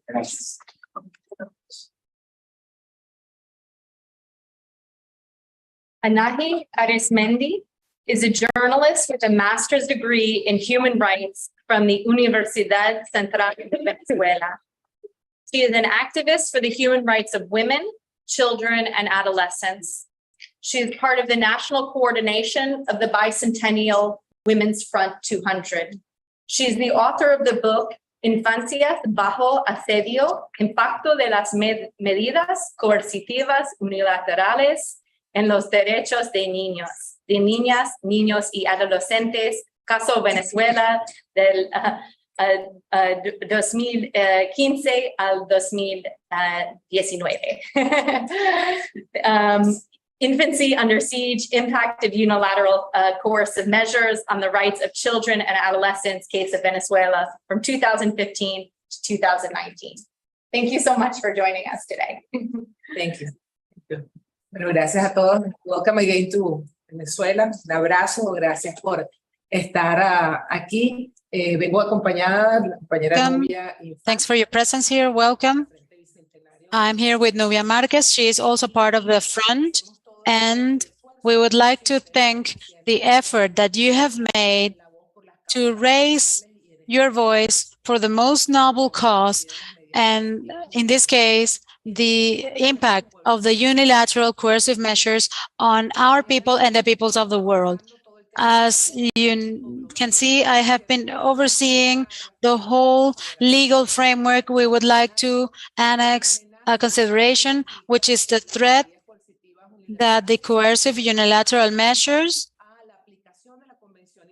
pose to the application of the International Convention on Children's Human Rights. You know that this is the instrument that has been more ratified by countries around the world. Only the United States hasn't signed this instrument, and this is an instrument that in Venezuela is part of the law of the Republic. Our Constitution assumes or uses the principles of that of this regulation and of this convention. It is important to speak about this because the convention has meant for the world a change of paradigm, which transforms children into subjects of right. The sanctions have transformed our children, and we're talking about millions of children within the 30 countries that are being subject to sanctions, because now they are not subjects of rights, but subject to sanctions, subjects that are being who are having their possibilities of developing hindered. and our country cannot fulfill the Millennium Goals, specifically the development of children, boys, girls, and adolescents. In the Venezuelan case, the coercive measures are part of another of the strategy, which is a combined strategy, economic, social, and media actions that have had an impact on the Bolivarian Revolution and have had an impact specifically on a whole generation of children. The Venezuelan family has been subject to different campaigns to make them be afraid, for example, like the campaign against the parents' rights, because Venezuelan families were told that the state was going to keep their children. That was in 2009, and in 2010, there was a whole situation in the schools during during the oil strike, where there was also an education strike, where we had 63 days of mass media campaigns, and we would only see subliminal publicity or ads calling for the demonstrations. They wouldn't respect the children's time frame within the broadcasting. There were several years where children were received at the schools with attacks so that they wouldn't go in and study. We also had the situation of violence at the street. It was called guarimbas, to avoid the normal development of communities. They would attack schools, hospitals. And this is to present you like an overview of the non-conventional war waged against the Bolivarian Revolution that the Venezuelan families have suffered. And to this, you must add the coercive unilateral measures, the sanctions, as a new strategy. Within that context of attack against children, which has affected their physical development and mental development. In the case of coercive measures, they have had important impacts during and after. This investigation that we shared with you and with people who are joining us through Zoom, we can give you this as a digital document so that you can share it. It has, this research has data from 2015 to 2019. These were the years that were called the maximum pressure years.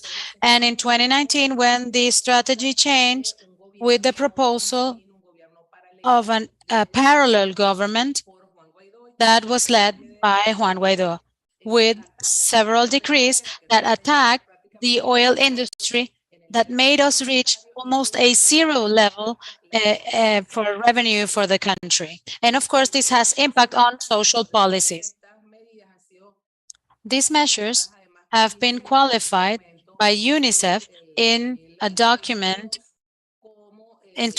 published in 2022 as collective punishment measures, and it's not the first time the United Nations has requested immediate actions specifically for lifting the sanctions.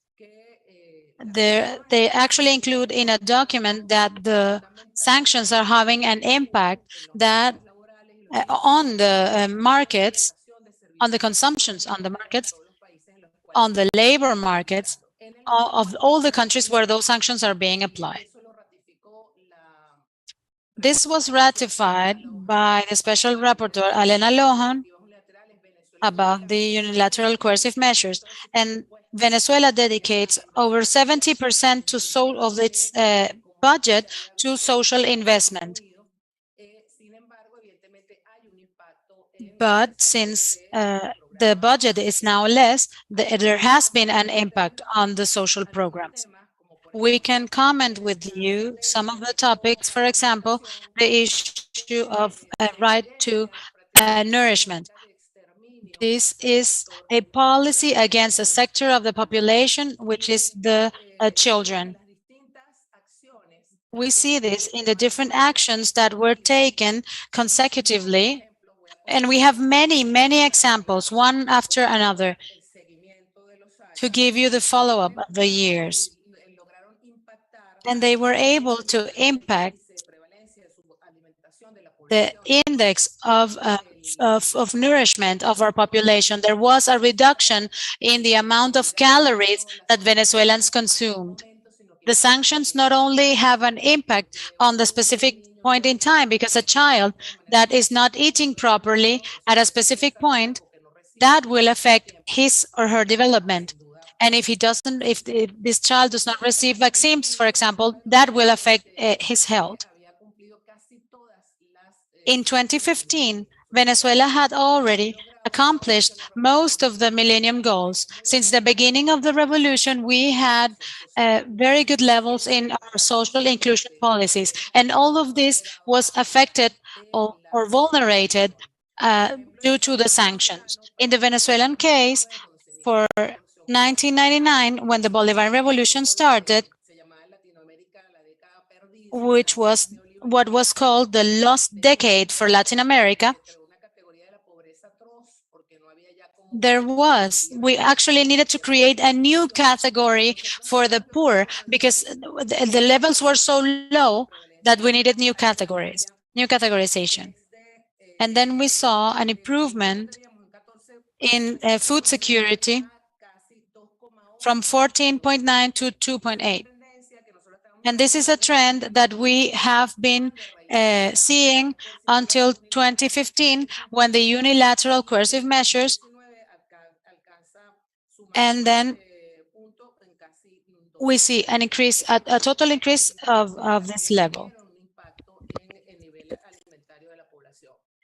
So, and this, of course, we can perceive it in different actions that were applied from the U.S. and allied countries of the region and outside the region as well, in that food could not arrive to Venezuela. And therefore, we defined it as a policy of extermination, and in hitting those allies or people or entrepreneurs that also wanted to help the population. And in those years that we're going to see it with figures, the importance and the denouncement of the liberation of men like Alex Saab, that today is subject, and he is an example, to give an example to others, so they won't help Venezuela.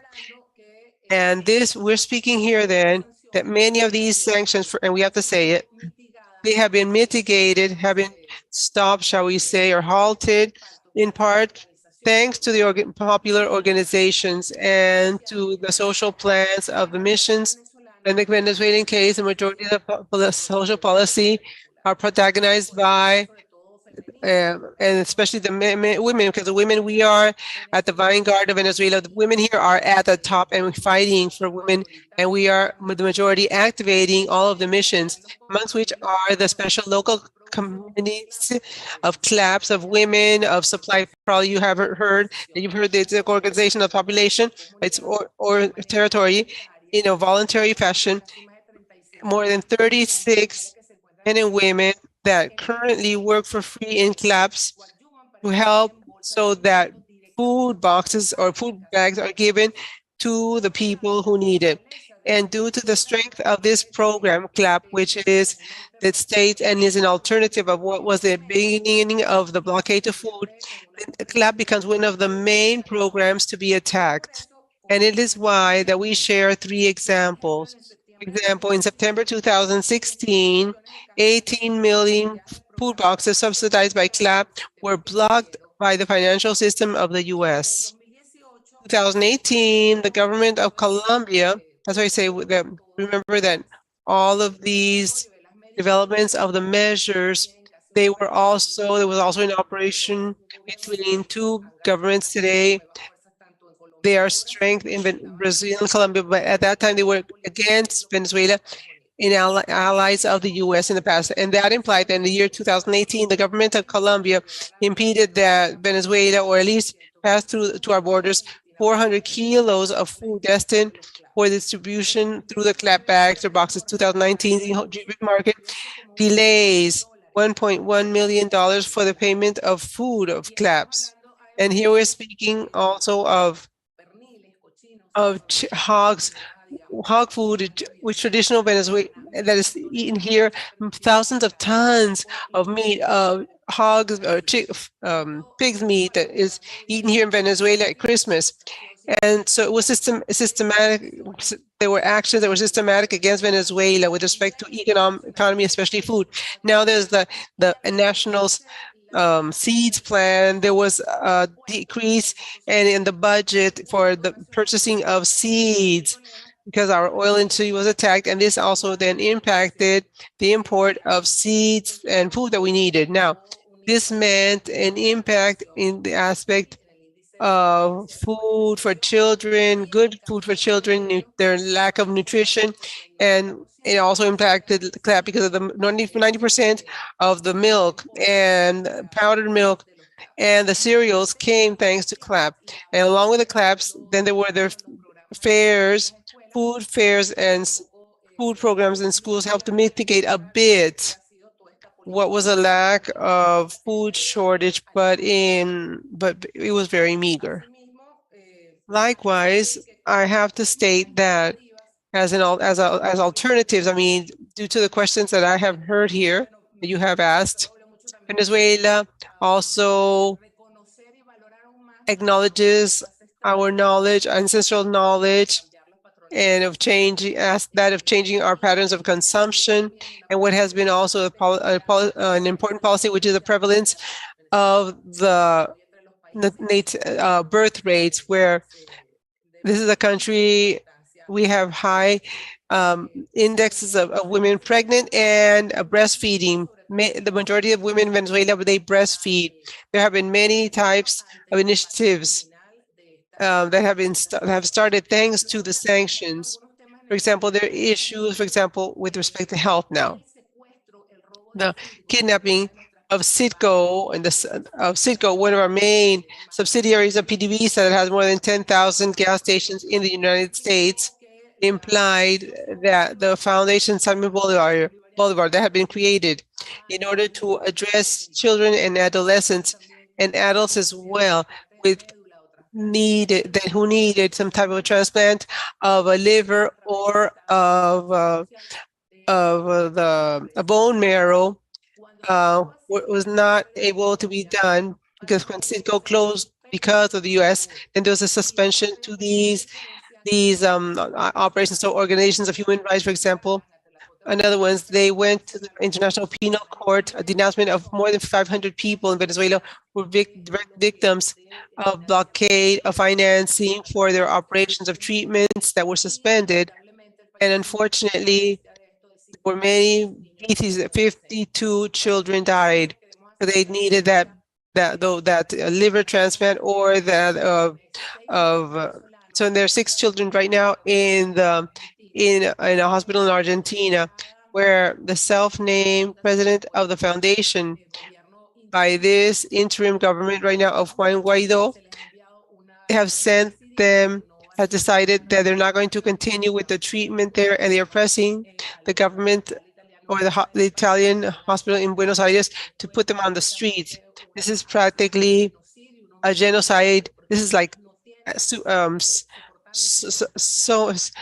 suicide, because children cannot be transferred. The children are very delicate and they cannot be taken someplace else. And this investigation is terrible. And so these types of actions are occurring right now. These are threats against women and children. The sanctions also impeded that a series of spares did not arrive to Venezuela, just like equipment, certain maintenance aspects that this brought about as a consequence at the hospital, cardiological infantile hospital that attends not only children of Venezuela, but also of Latin America and the world. They reduced in almost 50% from 1,000 operations that we're doing currently, and we're free to only 50% of the operations today. And this adds to what I said before with respect to William Castillo about number of operations that are outstanding, that put in danger the lives who need congenital cardiopathies. Likewise, in the year 2018, the country suffered a crisis due to incubators, baby incubators. We had an agreement, for example, with Argentina, the government of the Kirchner, with respect to the realm of integration aspects with respect to the exchange. So for us to receive energy, they would receive energy resources, and we would receive it in exchange incubators. But with the government, Macri, the U.S. then withdrew those companies. They gave maintenance to the equipment, and we had an important impact because that affect respect to incubators and put in risk the lives of many little children who needed to be in those incubators. Another example of how the people in Venezuela, excuse me, the image is frozen.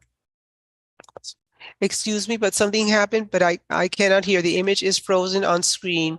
The connection fell. Algo pasó. I'm sorry, but we cannot hear, we cannot see. Something happened, the connection fell, internet or something.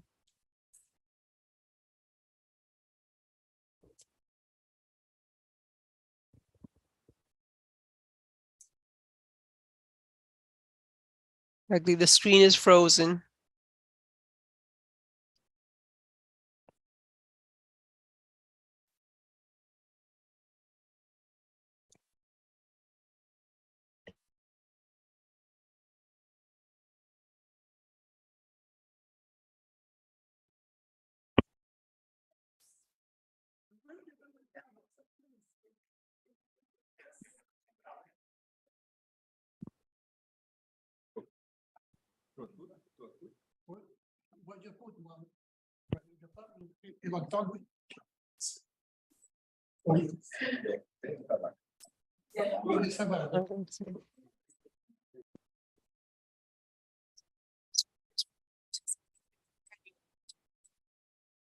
Internet is down.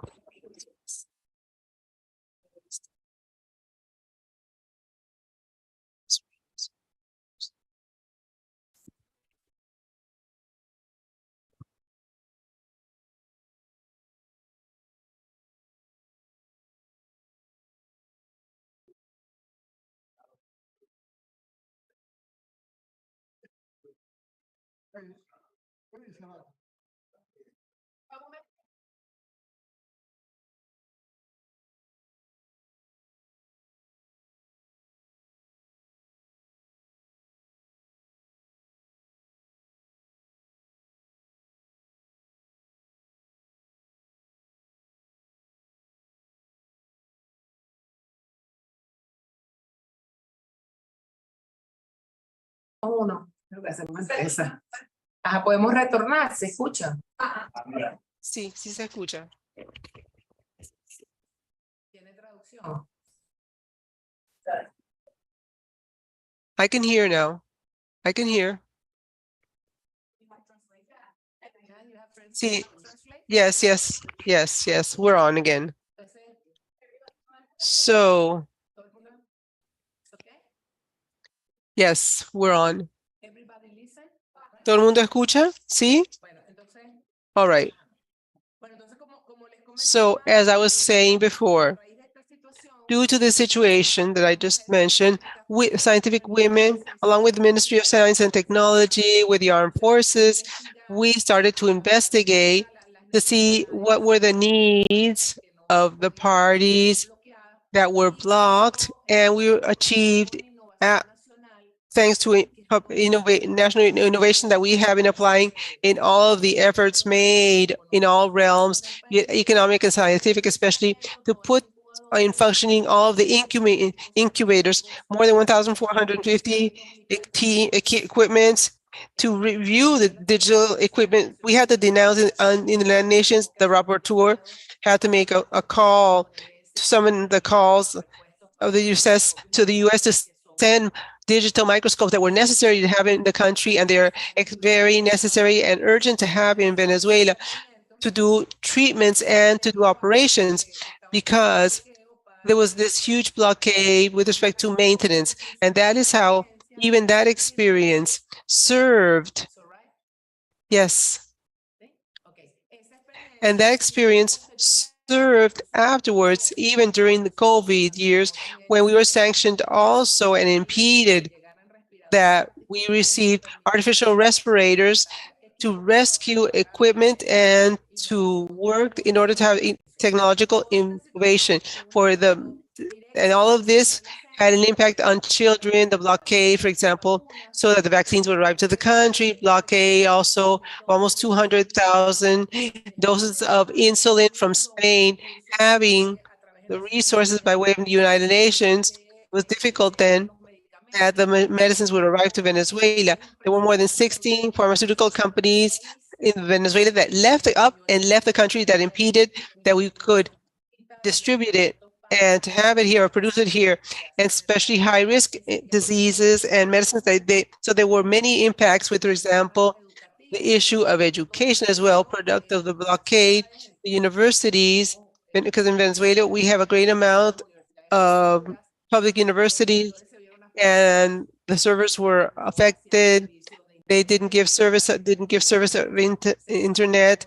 There was an impact also in programs that have been developing, for example, to school uniforms, the distribution of the program of giving computers to children. In adolescents, some could not go to school, or they couldn't go, where there was a blockade of payments for maintenance or for things to assist or aspects lodging. And also there were sports events that could not be held those years. For example, the Caribbean series that would be held in Venezuela. Also the right to access to public services of quality. Venezuela had complied of having potable water for all of the population, but this was vulnerated because the potable water corporation that gave maintenance also to potable always, they left the country, so there was no potable water institutions here. And these go against the rights of quality of life of children, the right to an adequate or minimum level for the children's development, as is established in the International Convention with respect to the rights of children. So there are many examples and the areas that have been impacted negatively, physically as well as mentally, speaking evidently the impact also that the sanctions against women is an impact that is suffered by children, because we are speaking to a country that where 65% of women are the heads of families in Venezuela. So there's an impact in quality of life, and therefore children are less protected because they're plus the induced migration that started to exist that subject children processes that we didn't know before, because Venezuela has usually been a country that received migrants and now to migrators. We never migrated before. And there came investigations that there was abuse, a situation of almost 1,000 children that are found, for example, right now in Colombia, under the program of Colombia, that I was speaking not long ago about this. And newly there's a situation there, product of the blockade of the government or the opposition of the previous government of Colombia not wanting to have a relation to Venezuela, and the children did not permit that they would be sent back to their families because they were not established, because there were no diplomatic relations between Venezuela and Colombia. So this annihilated children's rights of Venezuela. I just wanted to share some of the many figures that we have in the criminal figure and the face of these sanctions that affect us all and in parts of the world. And I want to congratulate you for all of this, so that, and they are the future, and they are now developed, because children should have the right to develop themselves in a country where they feel safe, but their rights are being vulnerated. Their rights are being thrown down to the floor.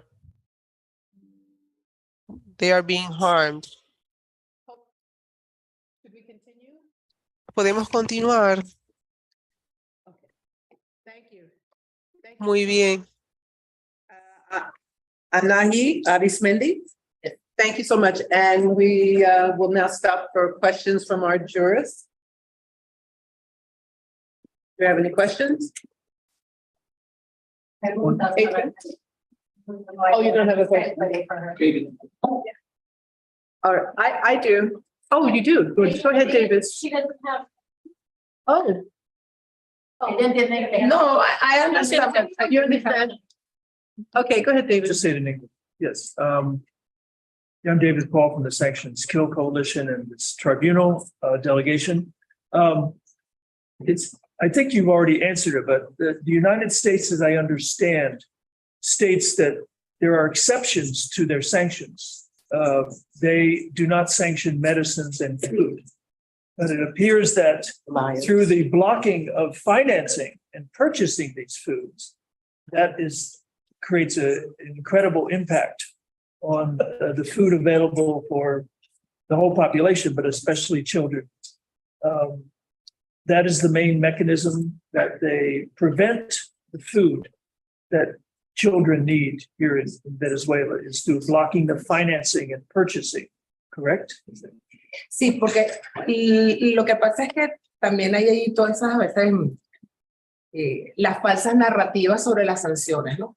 Que Yes, there are false narrative about the sanctions because they say that this just affects people, specific persons, but it is a collective punishment. But they are designed to create the maximum amount of pain possible. Allegedly, they allow the purchase of food and medicines, but the reality is that our harbors, our dogs are at war.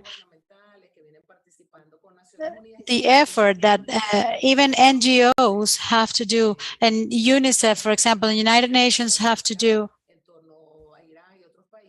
they have denounced it. This in the case of Iran.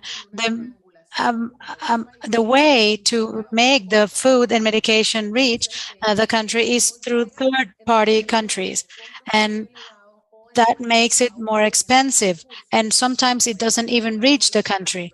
And for example, in the Venezuelan case, like in the vaccinations, that we requested said vaccinations from the OPS, Pan American Health Organization, OHS, there are delays. So in the end, the result is that, for example, in the case of 2018 and 2019, for the CLAP, we had a point in time at which the food had 3 or 4 months of delay. And we had to prepare the population. And the same thing happened with medication. It was already paid for, and due to some bureaucratic situation, there was delay for months, and those are months that the population suffers because they don't have their medications. In the case of food, that is the situation. For example, with Alex Saab or others who wanted to support the country, we had to triangulate with whom we could make an alliance to see how we can bring medications and food to the country.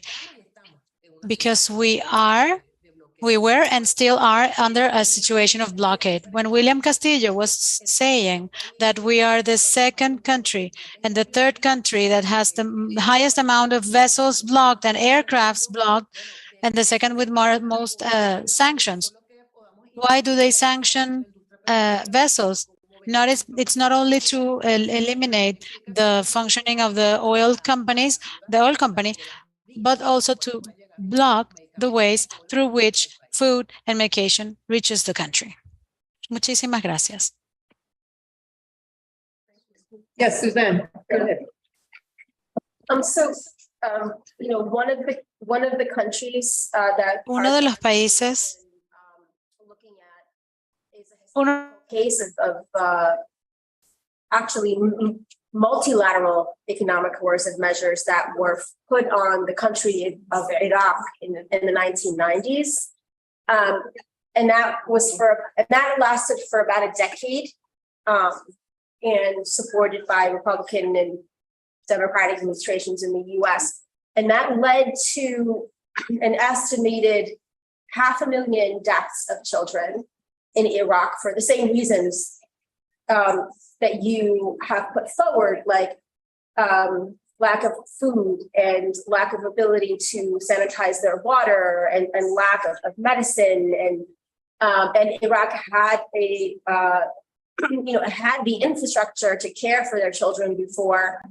And so do you think, first of all, like, is there some kind of like estimates of like deaths that have occurred, particularly with children or youth as a result of the sanctions? And do you see like if the sanctions were to continue, right, do you see that kind of catastrophe happening? Or are there ways that through international solidarity or whatnot that that Venezuela is working to prevent that from happening? Sí, bueno, primero que hay que decir que el modelo de inclusión venezolano y los distintos programas sociales. The inclusion model in Venezuela with the different social programs that were being developed were an opportunity, an important aspect to mitigate the impact of sanctions. For example, had it not been for the strength of the Venezuelan education system, we would have had 2 million schools out of the school system, of the education system. But since we are talking about programs with popular organization, grassroots participation, and there's investment, we had a strong system to maintain the social programs and to look for alternatives for the social programs.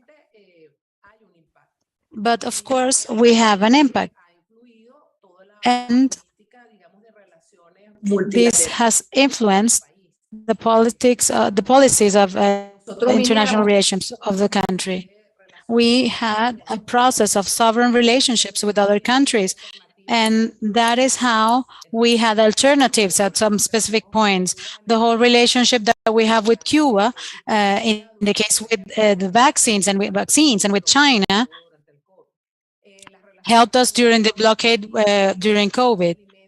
The agreements we have with Turkey helped us bring food from Turkey. But mainly, we have a huge capacity of innovation and organization of our people. Because when you see the dimension of an oil company, which is left from one day to the other without revenue, as if you were home and you received no money, this means that the United States decided to not buy any oil. We had the oil already extracted. It was storage. Our storage places were full. And that was solved through innovation, and we learned. Today, we have more development of tourism and agriculture, which has allowed us to recover, for example, our indigenous seeds. So we have created alternatives, and there was the problem wasn't greater due to our capacity of adaptation. Thank you so much. Any other questions from our jurors? All right. Thank you. Thank you very much. Thank you very much.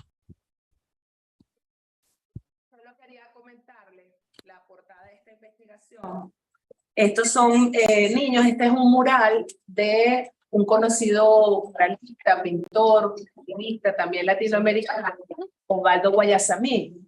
Es un mural, parte del mural que está en la Asamblea del Congreso de Ecuador, y tiene que ver, o el significado es lo pone en la Asamblea como de la expectativa de que los niños están pendientes de qué van a hacer los diputados por ellos. Bueno, nosotros recordamos siempre y le agradecemos todo que los niños están pendientes de todos nosotros, lo que podamos hacer por ellos en Venezuela y en el mundo. Muchas gracias a este tribunal por su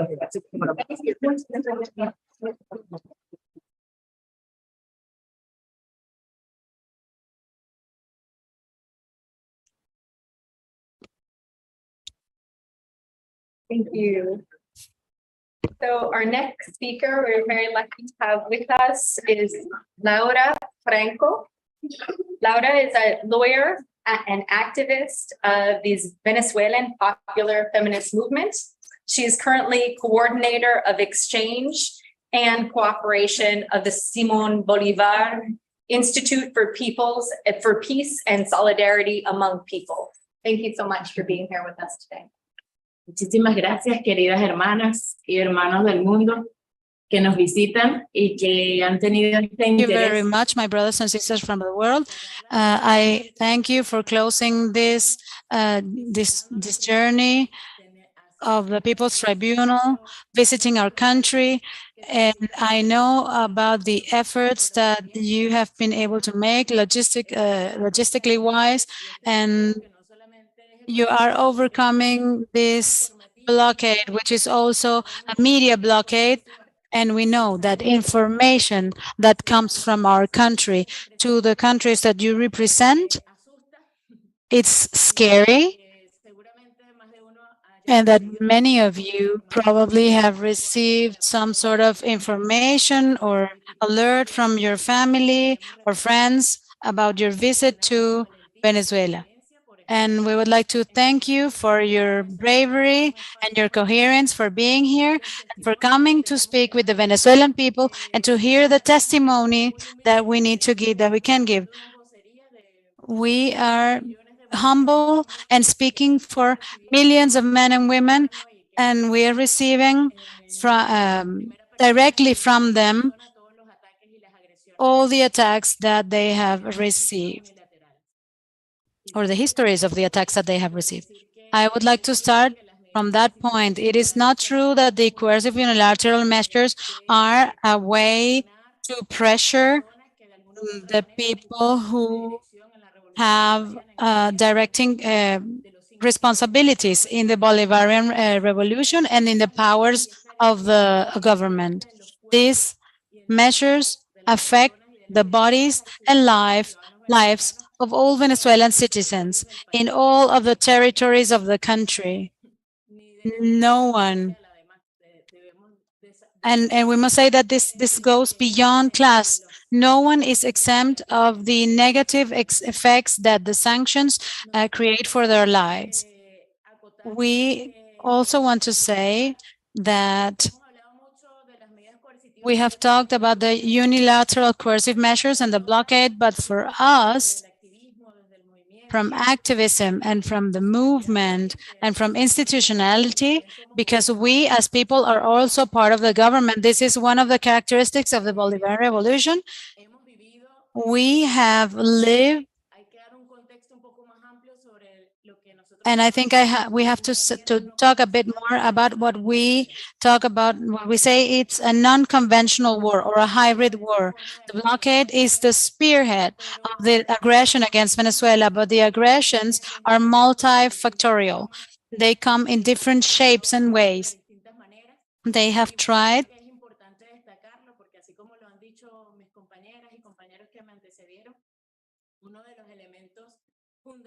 ha sido precisamente el bloqueo informativo y la decidida acción de aislar al pueblo venezolano de las luchas tanto en el continente como en el mundo. ¿Y cómo lo percibimos? Vale. No,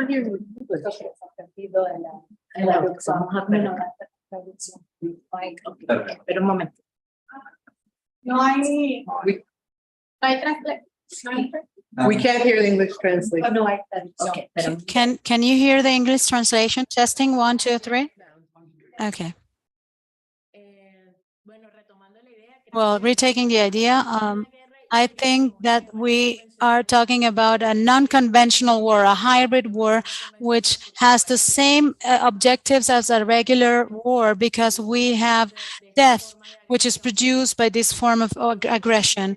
I was talking about this information blockade as one of the ways that we have to receive, and that seeks to isolate the Venezuelan people and the Venezuelan population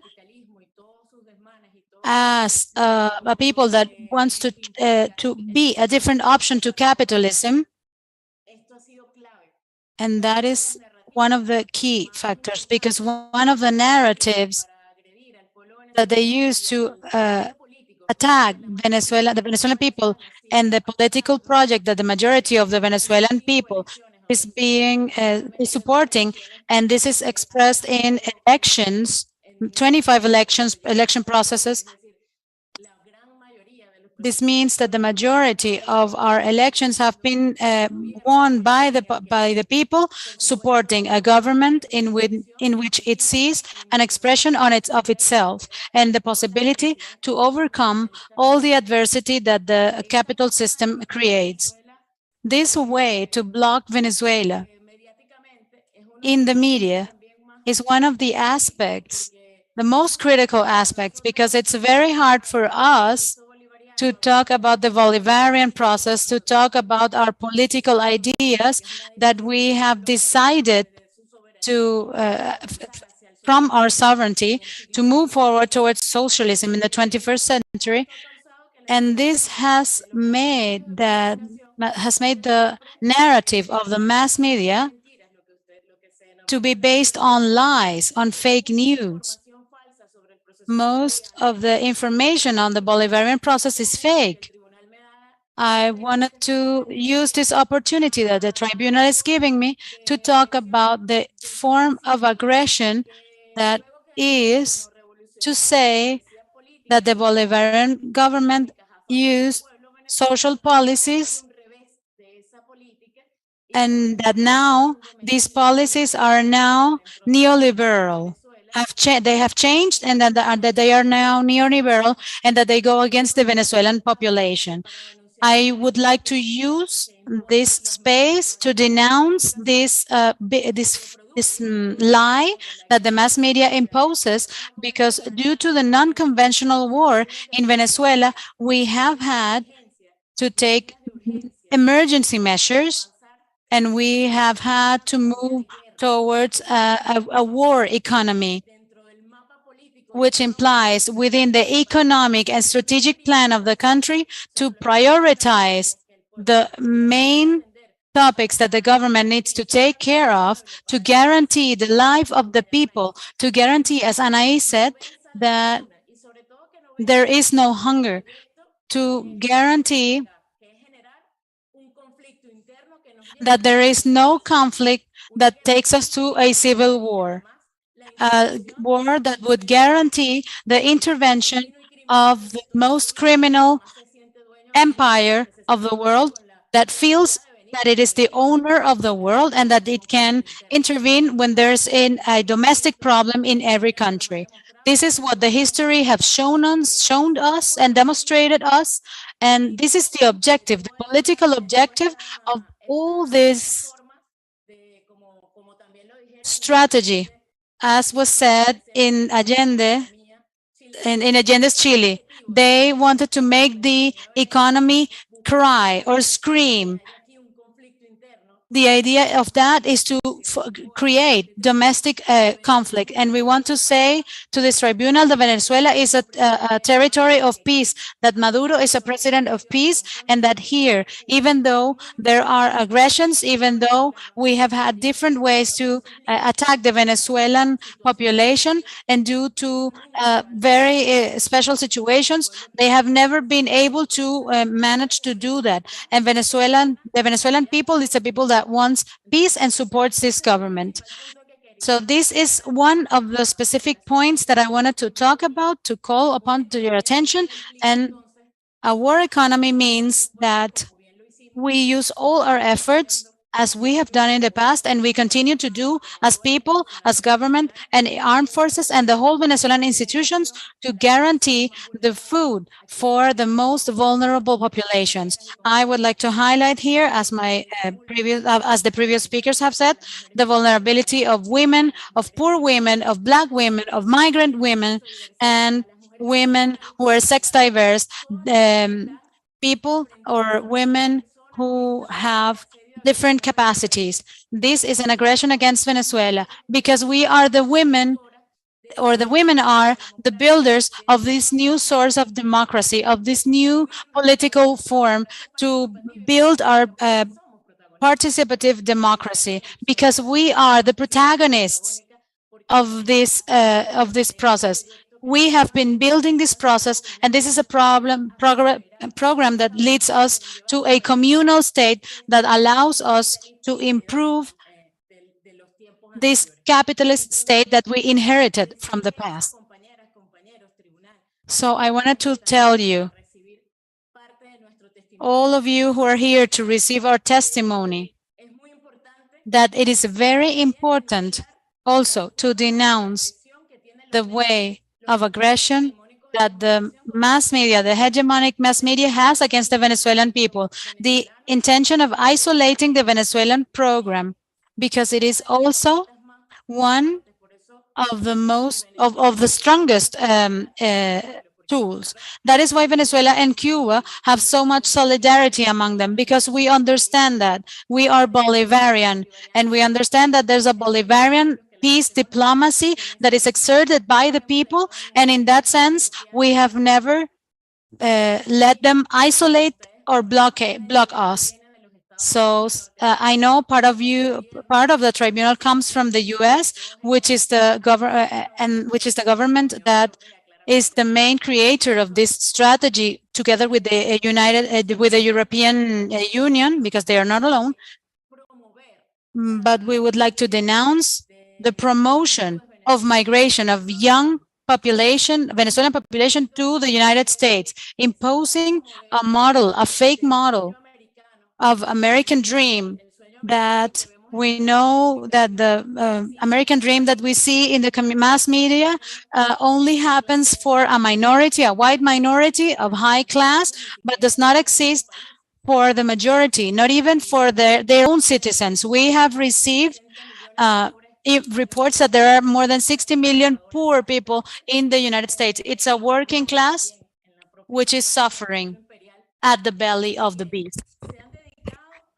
So we have dedicated to promote this migration, and one of the aspects that we believe is most delicate, that besides is completely contradictory to what had been the tradition of the international right and of all of the struggle that, because of human rights waged by people, because we know that that there be conquest of human rights is because we have fought for having rights, human rights, and it is how we want to denounce it. There are organizations, NGOs here, financed from the United States, that promote migration, and that besides, they also facilitate that those who want to reach the United States, especially young people, that they open files where they ratify that they are politically persecuted, and therefore they have to accede in the United States. That means they see themselves in that file that they create, a false file.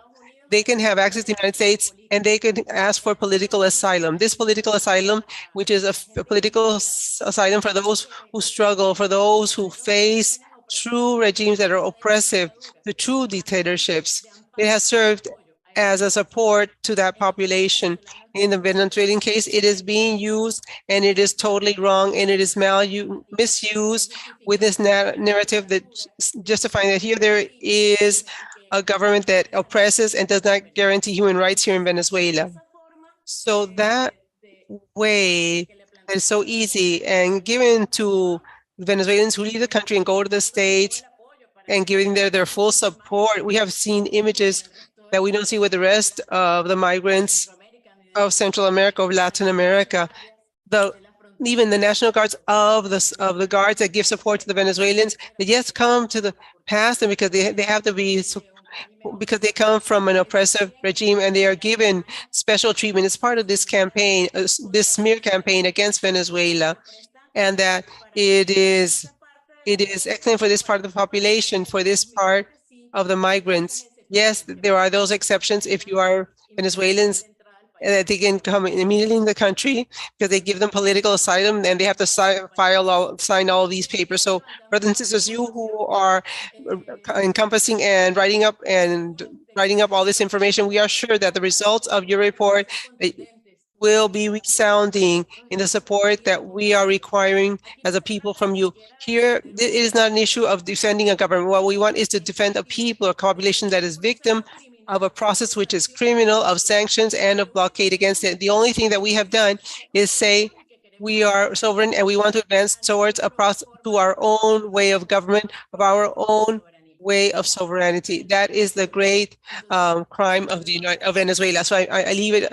I will finish because I can continue and speak much more, but this is what I wanted to say this morning. I want to thank all of you, all my brothers and sisters who have been here giving their testimonies as well, because it's not easy to speak of the Venezuelan case and to synthesize it. So thank you to this tribunal that came here to Venezuela.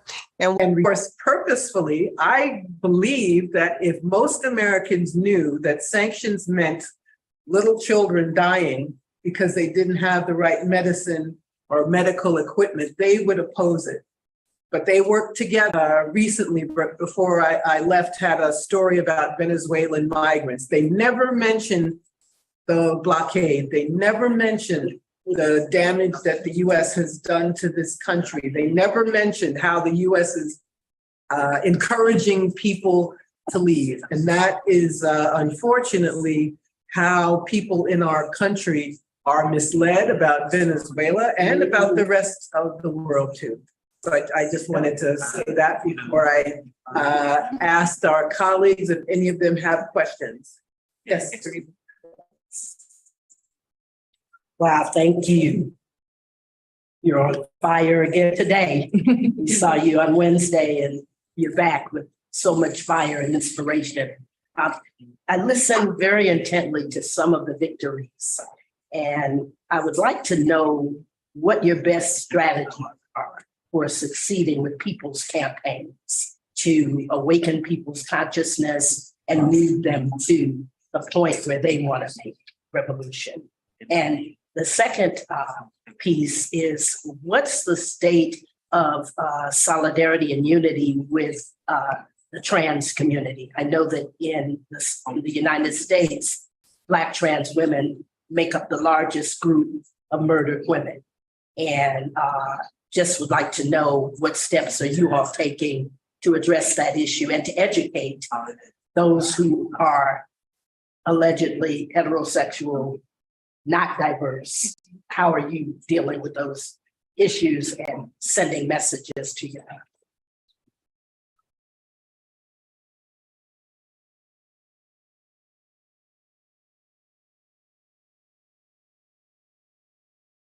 Muchas gracias por la pregunta. Thank you very much for the questions. Well, right now, I believe that it was commented by other people in their testimonies before me. After passing through the pandemic, that had a great impact for all the world, of course, and that brought about, especially women, it sent us like back in confinement at home, confined at home, and also hard it was, the pandemic, for everyone in the world.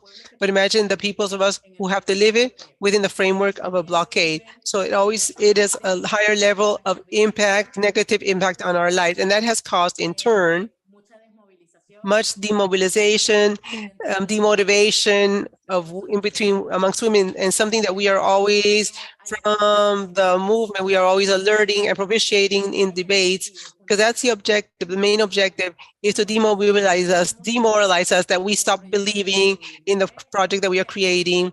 And besides, there exists spaces for depolitization, which is a defeat for the popular movement in general, because it was said by Kimberly here, what happens with the people of the United States? Well, there is a great depolitization. There are no processes of politicization that will permit us to reflect and to reach the conclusions and the root of the problems. We are always just seeing the consequences of them and always looking at never seeing the whole picture in crystal clear.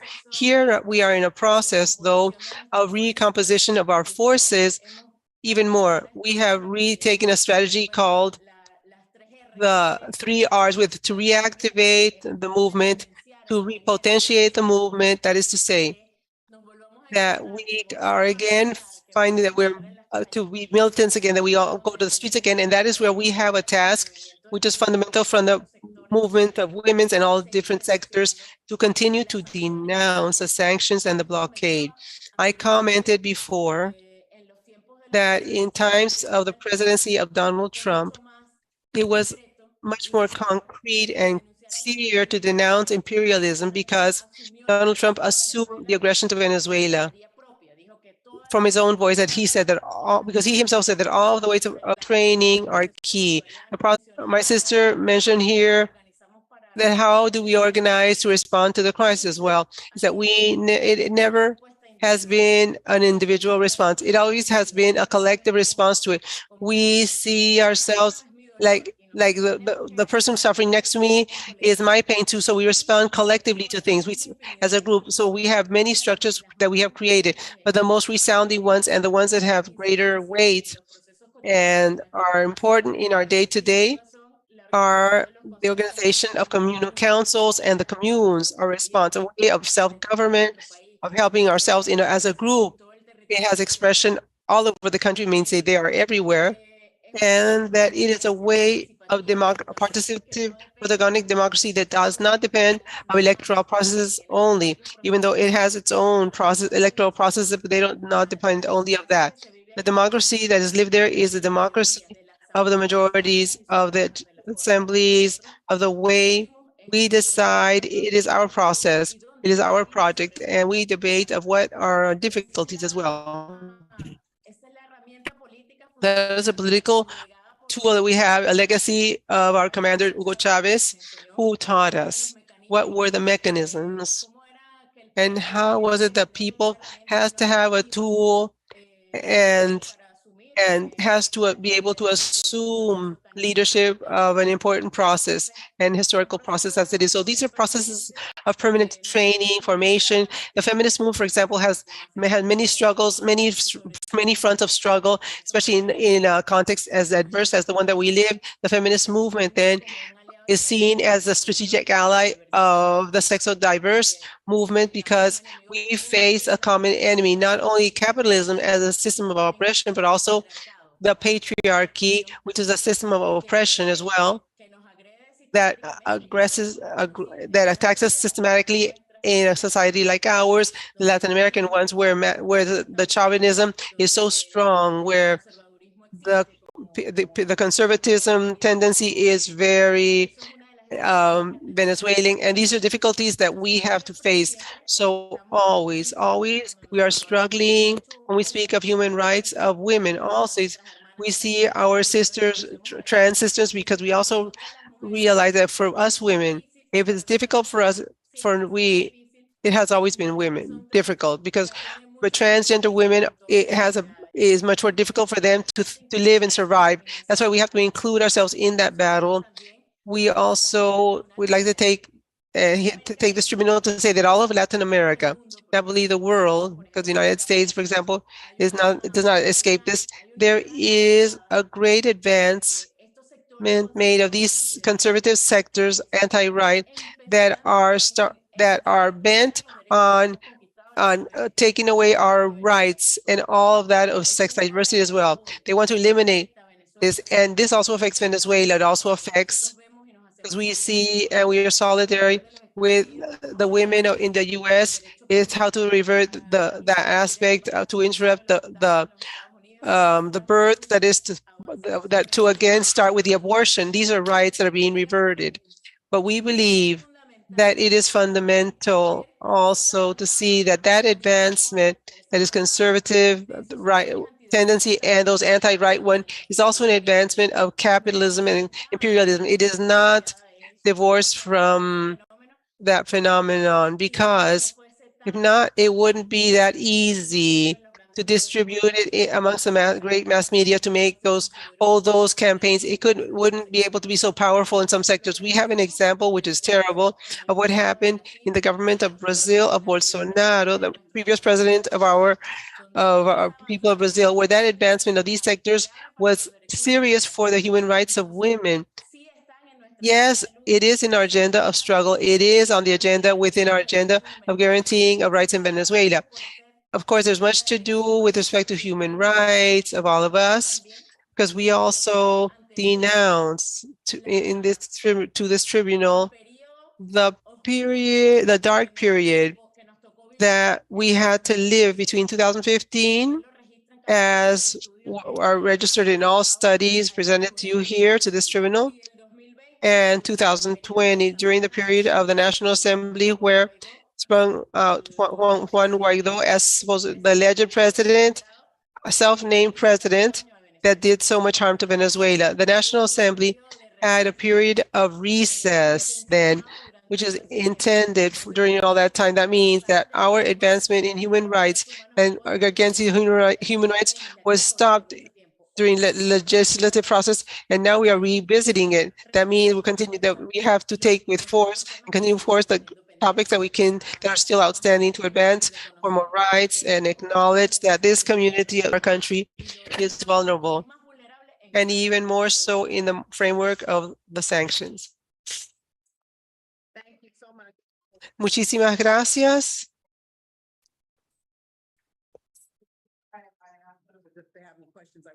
No sé, yo quería hacer un what you said about Donald Trump and his administration, and that they were so forthright in saying they wanted to destroy Venezuela.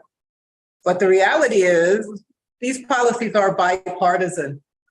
So Donald Trump kidnaps Alex Saab. There's a new president, but Alex Saab is still in jail. And so I know that's something that can be confusing sometimes, but I want to remind all of us and people here and everywhere that these So we're very honored to have met a Venezuelan lawyer who practices and uses the law, not only in courts, but also to advocate and to educate the people of Venezuela as a way of resisting the unilateral coercive measures. At least there are 5 across the table that are lawyers, part of the tribunal. And the main organizers of this tribunal are made up of lawyers organizations, the NLG and the IAC. We have heard William and even Lucrecia undertake steps to resist these coercive measures, whether it's the ICC, in the Human Rights Council of the United Nations, in questioning these executive orders. But I wonder, unless you are not in a position to answer this, in which case we can park it later on for somebody to answer it.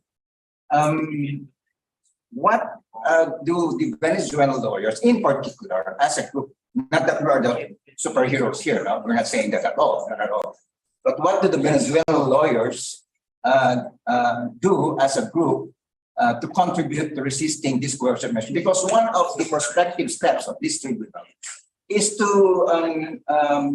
file suits for accountability. So that is very, very important for us to know, and we can explore the possibilities of cooperation between Venezuelan lawyers and lawyers. Thank you.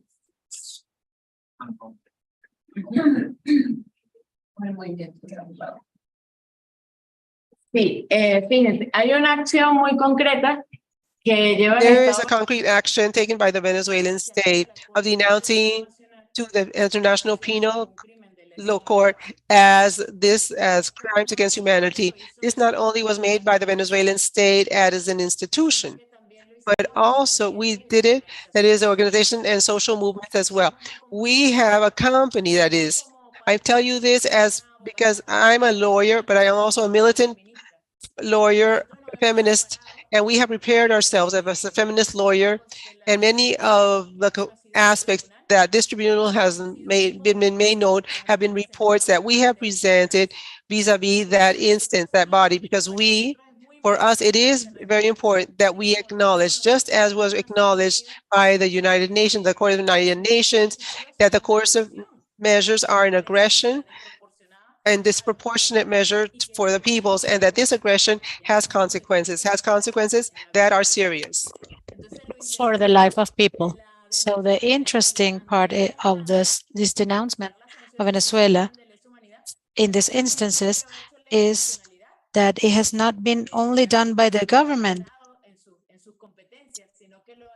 but it has also been done by the movement, and the movement together with its lawyers, because most Venezuelan lawyers and most organizations, have lawyers who understand human rights and have a critical perspective, and we want to move forward in that qualification. We also join many of the lawsuits that Cuba does, because they are threatening human rights. We want for it to be recognized that this is warfare against Venezuela, and it's a warfare against a civil population, and that is why it's a crime against humanity. And many of the lawyers who are part of the movement are working on this. We're usually gathering information about the testimonies. We know that the testimonies are as important as the reports, as the numbers, and that they are the voice of the people who have suffered these aggressions. People who have seen their lives impoverished and their conditions of living getting worse. And it is associated to the date at which the sanctions started making the Venezuelan people suffer. What we have said in the case of women, we reiterate. The Bolivarian process made women more visible as subject of the subjects of the revolution. It gave us rights, and it gave us institutions to have access to those rights. It built a justice system so that women have access to those rights, and we can combat a problem that is present every fight for things that were already guaranteed by the revolution. So this thing of starting to fight again or struggle again for medication, for food, for power, we already had that.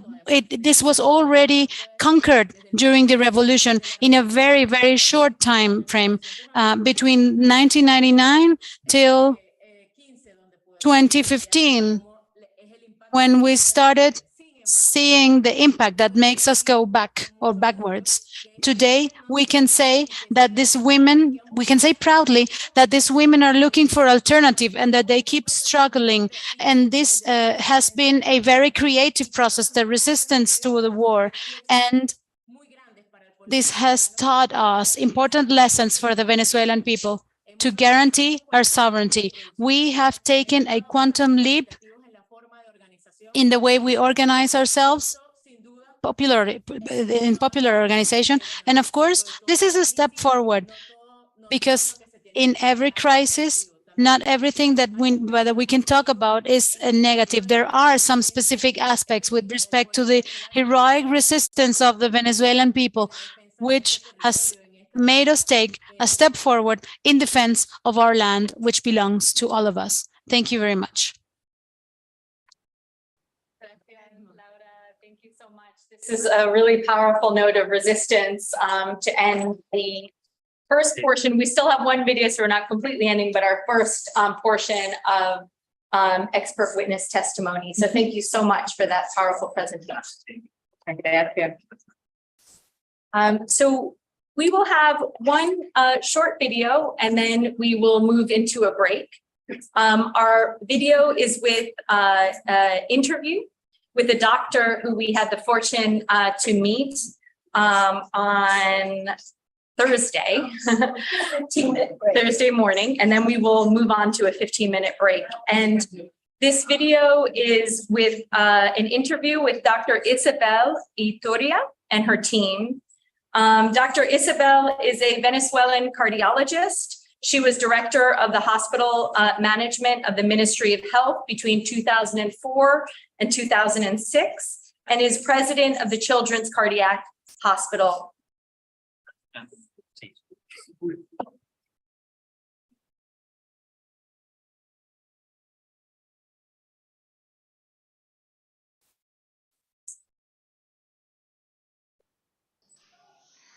Hola, mi nombre es Isabel Iturria. Yo soy venezolana. Hi, my name is Isabel Iturria. I am Venezuelan, a doctor, cardiologist. I have a doctorate in management sciences, and I am proud to be part of this work team that we have here, who have been working for 17 years, and some of us less, but we have a lot of energy for the future to continue carrying out this task that Commander Chavez appointed us, which was to operate on children with congenital heart diseases from Venezuela, and to contribute for more children in Latin America to receive a heart operation. This is a hospital, a very important hospital that is also a teaching hospital, because it helps train doctors with respect to heart issues. We also train nurses here with in pediatric medicine, and the technicians who manage the machines also train here to be able to have the personnel we need for the different surgeries for critical medicine. This is a training center for all. This is a center where we take care of around 500 operations per year.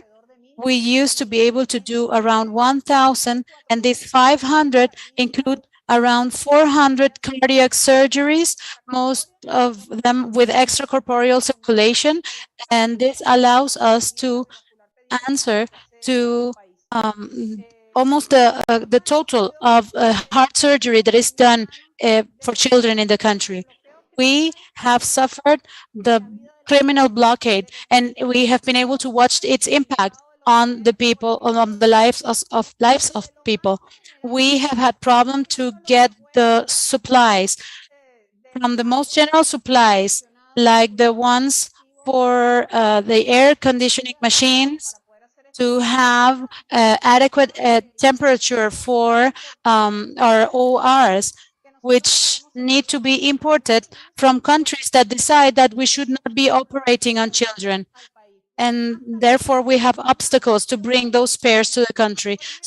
Specifically, even the most, even the supplies that we need to operate on the children, like the saws, for example, that is turned back or not delivered to the hospital, is turned back at customs or not delivered to the hospital, because they are told that it is not allowed to come into the country.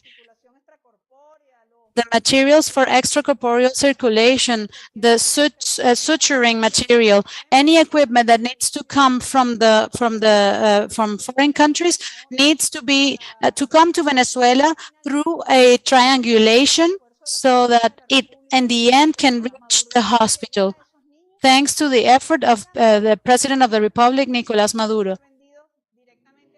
Because otherwise, these supplies cannot be sold directly to our hospital, because our fiscal number starts with a G, which means government, and therefore they cannot sell to us. But the final destination it's not us, it's the patients, the children who cannot be operated on, because somewhere someone decided that Venezuela cannot receive supplies, cannot sell its oil, and has to be waiting for someone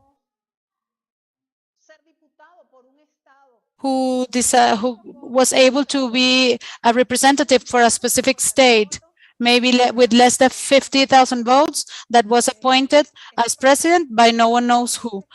I think this is one of the countries that holds more elections in the world. I think that we have 25 or so in the last 20 or 30 years since Commander Chavez came into office. We have carried so many elections, and we have a very good election system, which has been recognized by many parties. Even the opposition has won.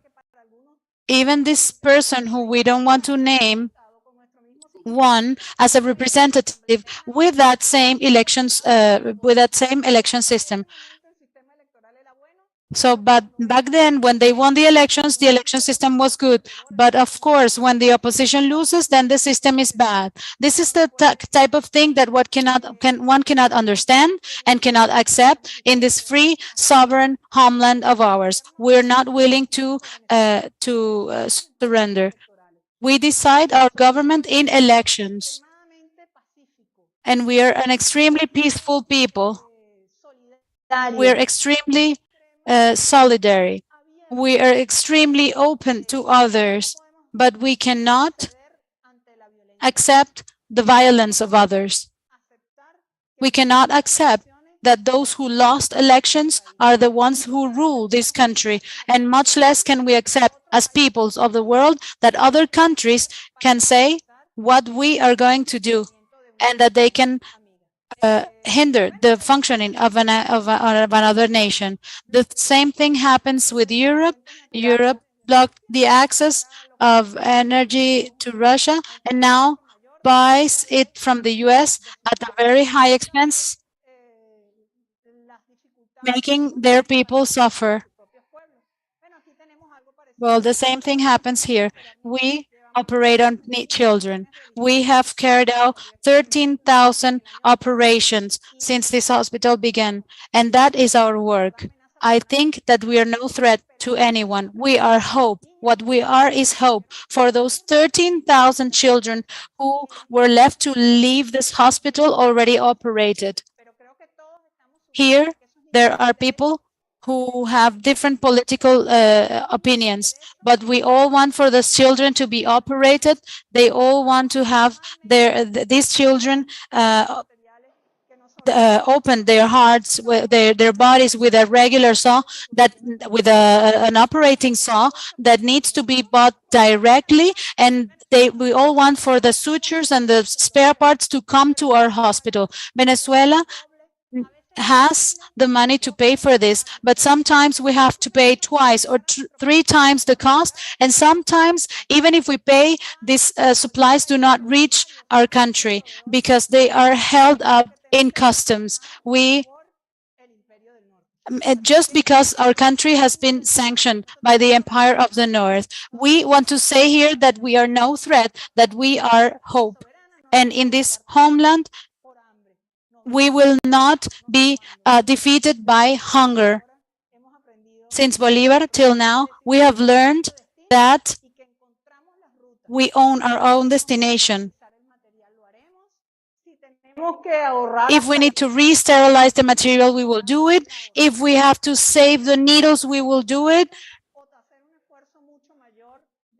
If we have to make greater effort from our human perspective, we will do it, but we will continue to work together for the health, for the life of those children, of mothers who want to have their home, their little children who are back there making noise because they are playing as they should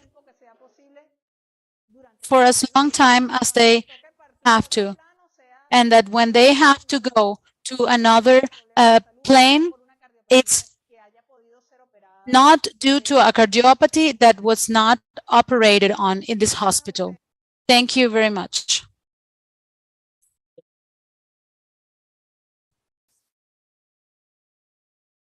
So thank you so much to Dr. Ituri and her team for their resilience and creativity in resisting sanctions and for all the amazing work that they do. On that note, we're going to take a break of 15 minutes. We will be back at 2:30. And we will resume our hearing. We'll start our the second panel, our hearing then. Thank you so much. Yeah.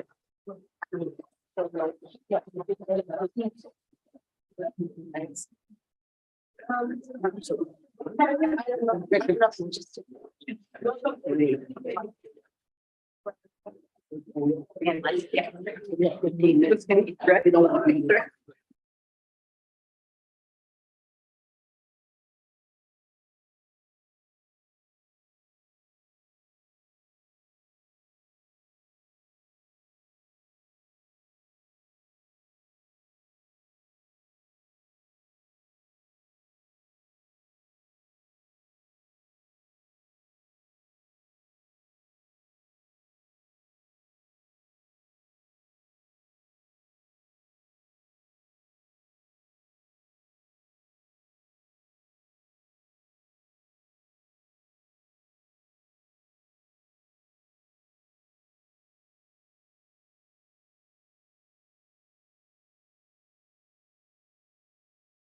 Testing translation channel 1, 2, 3, English version.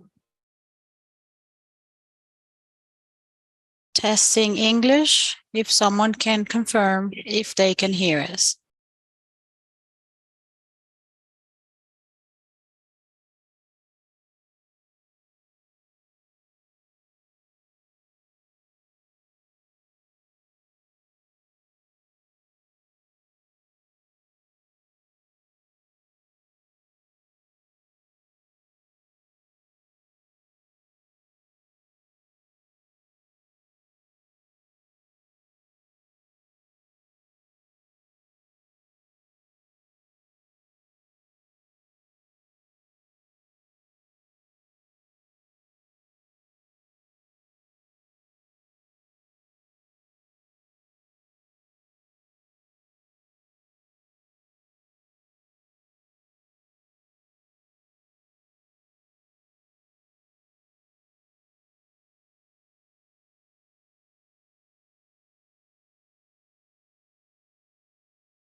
Okay.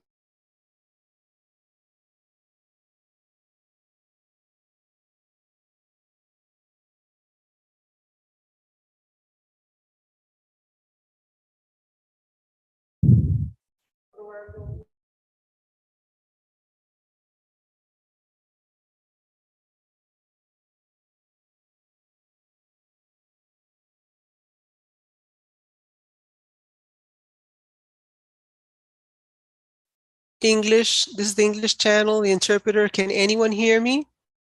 Testing 1, 2, 3. This is the interpreter from room 11. Can you? Yes, you can hear me loud and clear? Yes? Okay, thank you. Let's see if the technicians hear me.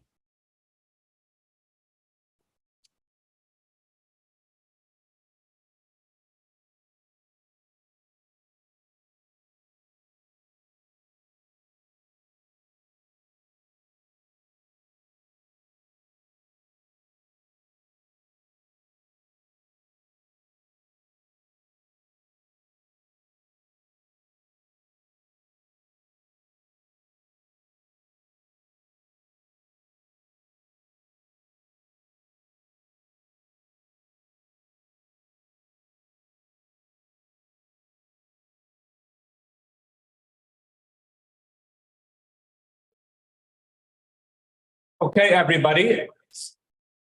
I believe we are about to get started with our evening session. The interpreters are finally hearing the original sound. Thank you. So as we are quite delayed, we are going to jump right into our programmed activities. And I will be emceeing this portion of the presentation. The first activity is we will hear from Alexis Bolivar from the social movement Breaking the Norm, an organization that focuses on educating and fighting for the rights of the sexually diverse community. Alexis Bolivar is a systems engineer and financial data security specialist an activist for the human rights of sexual diversity in Venezuela, with years of experience in lobbying to achieve visibility for the rights of the LGBTIQ community in the country, as well as building policies and government programs.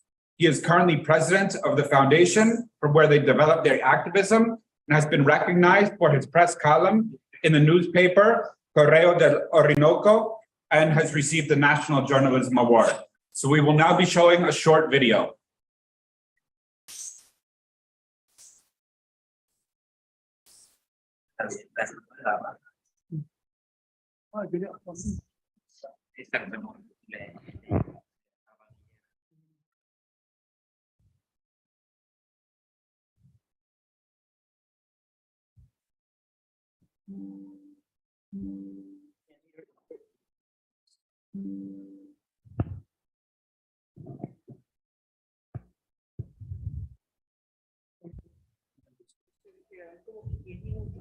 La Fundación From Rompiendo la Norma Foundation, the unilateral coercive measure have affected the sex-diverse community, for example, with regards to the access to medication, to the access of food, because most of the medication needed is imported. And the access to work, because our areas of job where we used to work have been decreased. We now have more people unemployed. Now we have a part of our people who have decided to go into prostitution due to the lack of jobs.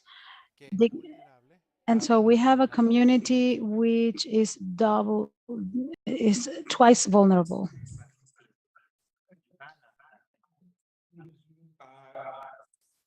Great, thank you. And we will now have our second video, which is a video from Robert Lango of the El Penal Commune, who will be discussing the impact of sanctions on communes and communes as resistance to imperialism.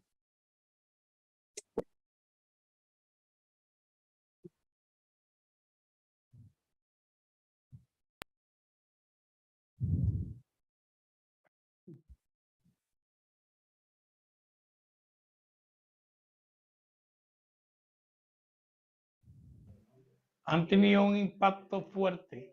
They have had a strong impact in our people. It's not a lie. With no doubt, the sanctions have had an important impact, psycho-emotional impact. It's not a lie what Napoleon said. The armies work,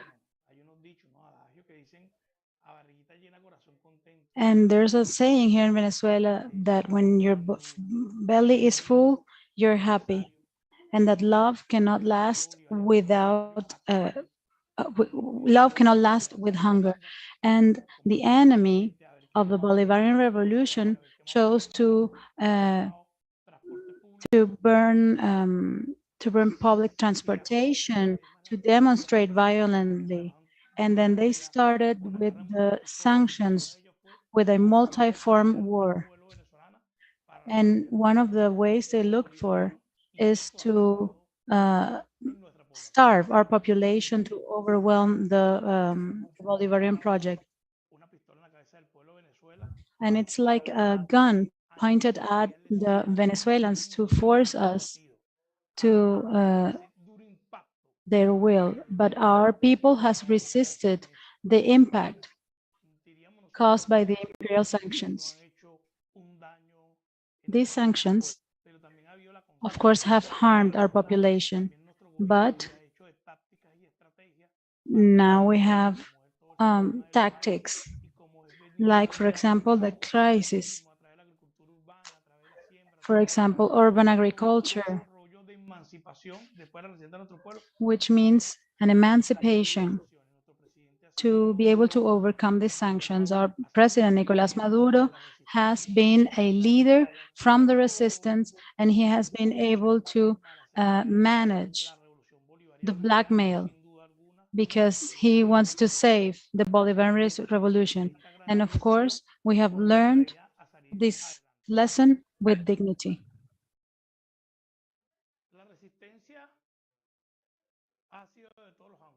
Well, the resistance has come from different angles.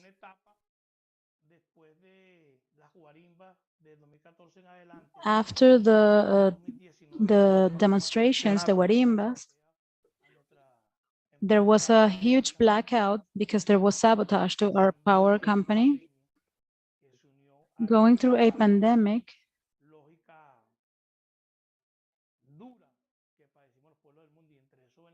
and Venezuela suffered too, because we have the blackouts. We then went into the pandemic, and at some point, people thought, what are we going to do? We're going to hunt and gather.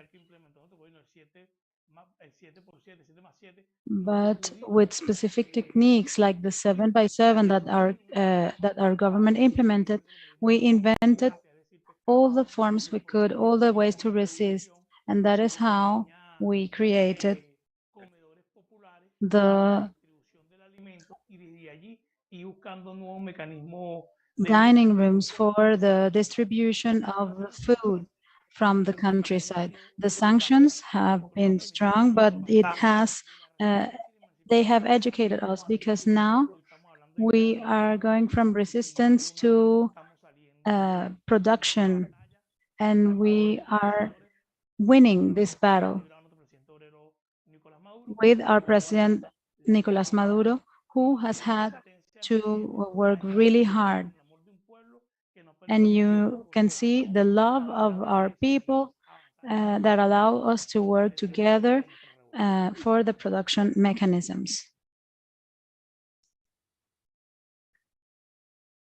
Wonderful. So this was Robert Lango from the El Panal commune.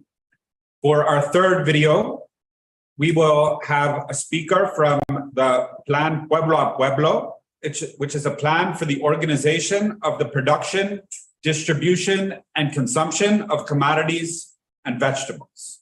The interview is with Laura Lorenzo, an agricultural engineer who graduated from the Universidad Centro Occidental Lisandro Alvarado.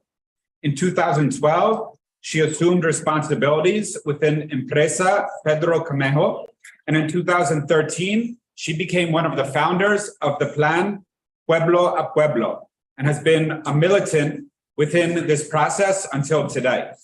So we will now hear this video.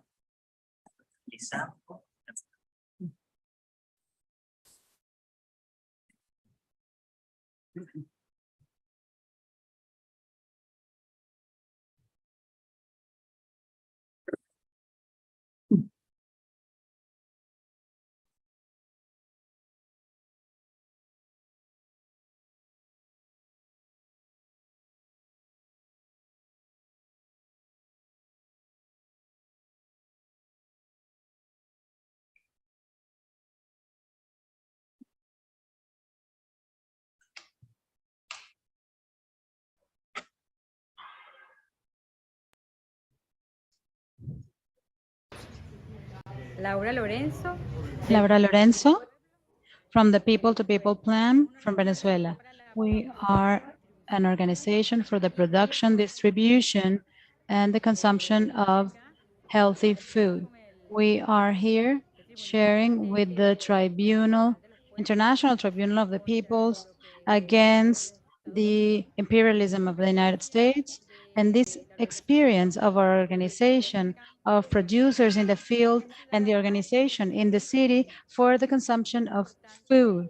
It's very important. As planned, we started within the firm's measures that were taken after 2014, and we initiated at 2015 as an initiative to protect the nourishment for our population, food for our population. And we were to the place where the people are organized and resisting. And there we started our work with a methodology which we call the double participation staircase. And we started working with the producers, learning how were they producing, for whom were they producing, and we started creating a transitioning model to the agroecology. And on the other side, with the communities, with the cities, with the communal councils, the students, which are organized to establish then a connection so that the people from the city could eat the food from the countryside. That is how we were born. That is how we started the distribution. And now we have been working for 8 years. And in the countryside, there's a planning of the production based on what the cities need, because that potato, that carrot, that fruit has already a specific place where it is going to be distributed with the families that are organized in the cities, both urban and rural. One of the things that we have been working on is the calculation of the cost structure, which allows us to bring the food to the people at fair prices. And we want for the for the producers to also receive their money in time so that they can restart the process with the resources at hand. I believe that since 2015, we have distributed 4,500 tons of food with an approximate of 200,000 families organized in this methodology of double participation staircase. And at that point, when the crisis got stronger, because we suffered the coercive unilateral measures, the domestic warfare against of the businessmen who were hiding food, and that made the purchasing capacity of the people less and less. So we had to guarantee new strategies for our people to receive the food. During the pandemic, we started working with one of the most vulnerable populations, which is the children. And for that, we have a plan for the schools. We have distributed around 900 tons of food, fruit, and vegetables, and have worked with 281 schools in different states of the country: Caracas, Portuguesa, Barinas, Lara State, and Trujillo State, as well as Portuguesa, where we are able to bring food. We have been working in this municipality with 24 different products between fruits and vegetables that are taken to the school, especially fruit like watermelon, pineapple, banana, which appear on our children's plates when they are going to eat. In between June and July, we are introducing a new plan, which is a glass of milk for the children. And we started in Lara State, in Jimenez Municipality in Quibor, where we have been able to distribute milk, a glass of milk, or 2 glasses of milk, actually, in the period of 1 week.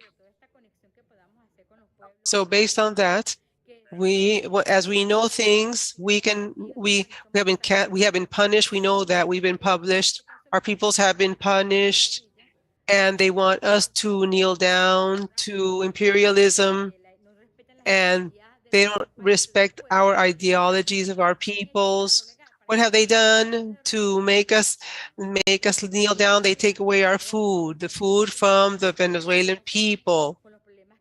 And we know there are problems here. Also, we have problems. Many people left the country, but there are people who stayed, who resisted, people who are here planting in the fields of Venezuela in different parts. And because we have 4 crops a year in Venezuela. So we have to make visible the efforts that are made here of all the families, all the farmers and agriculturists who work in the country. We want to be able to establish links with the different people so that we share our problems and find solutions. And only the people saves the people. Only the people can save the people. That's what we wanted to say. Thank you.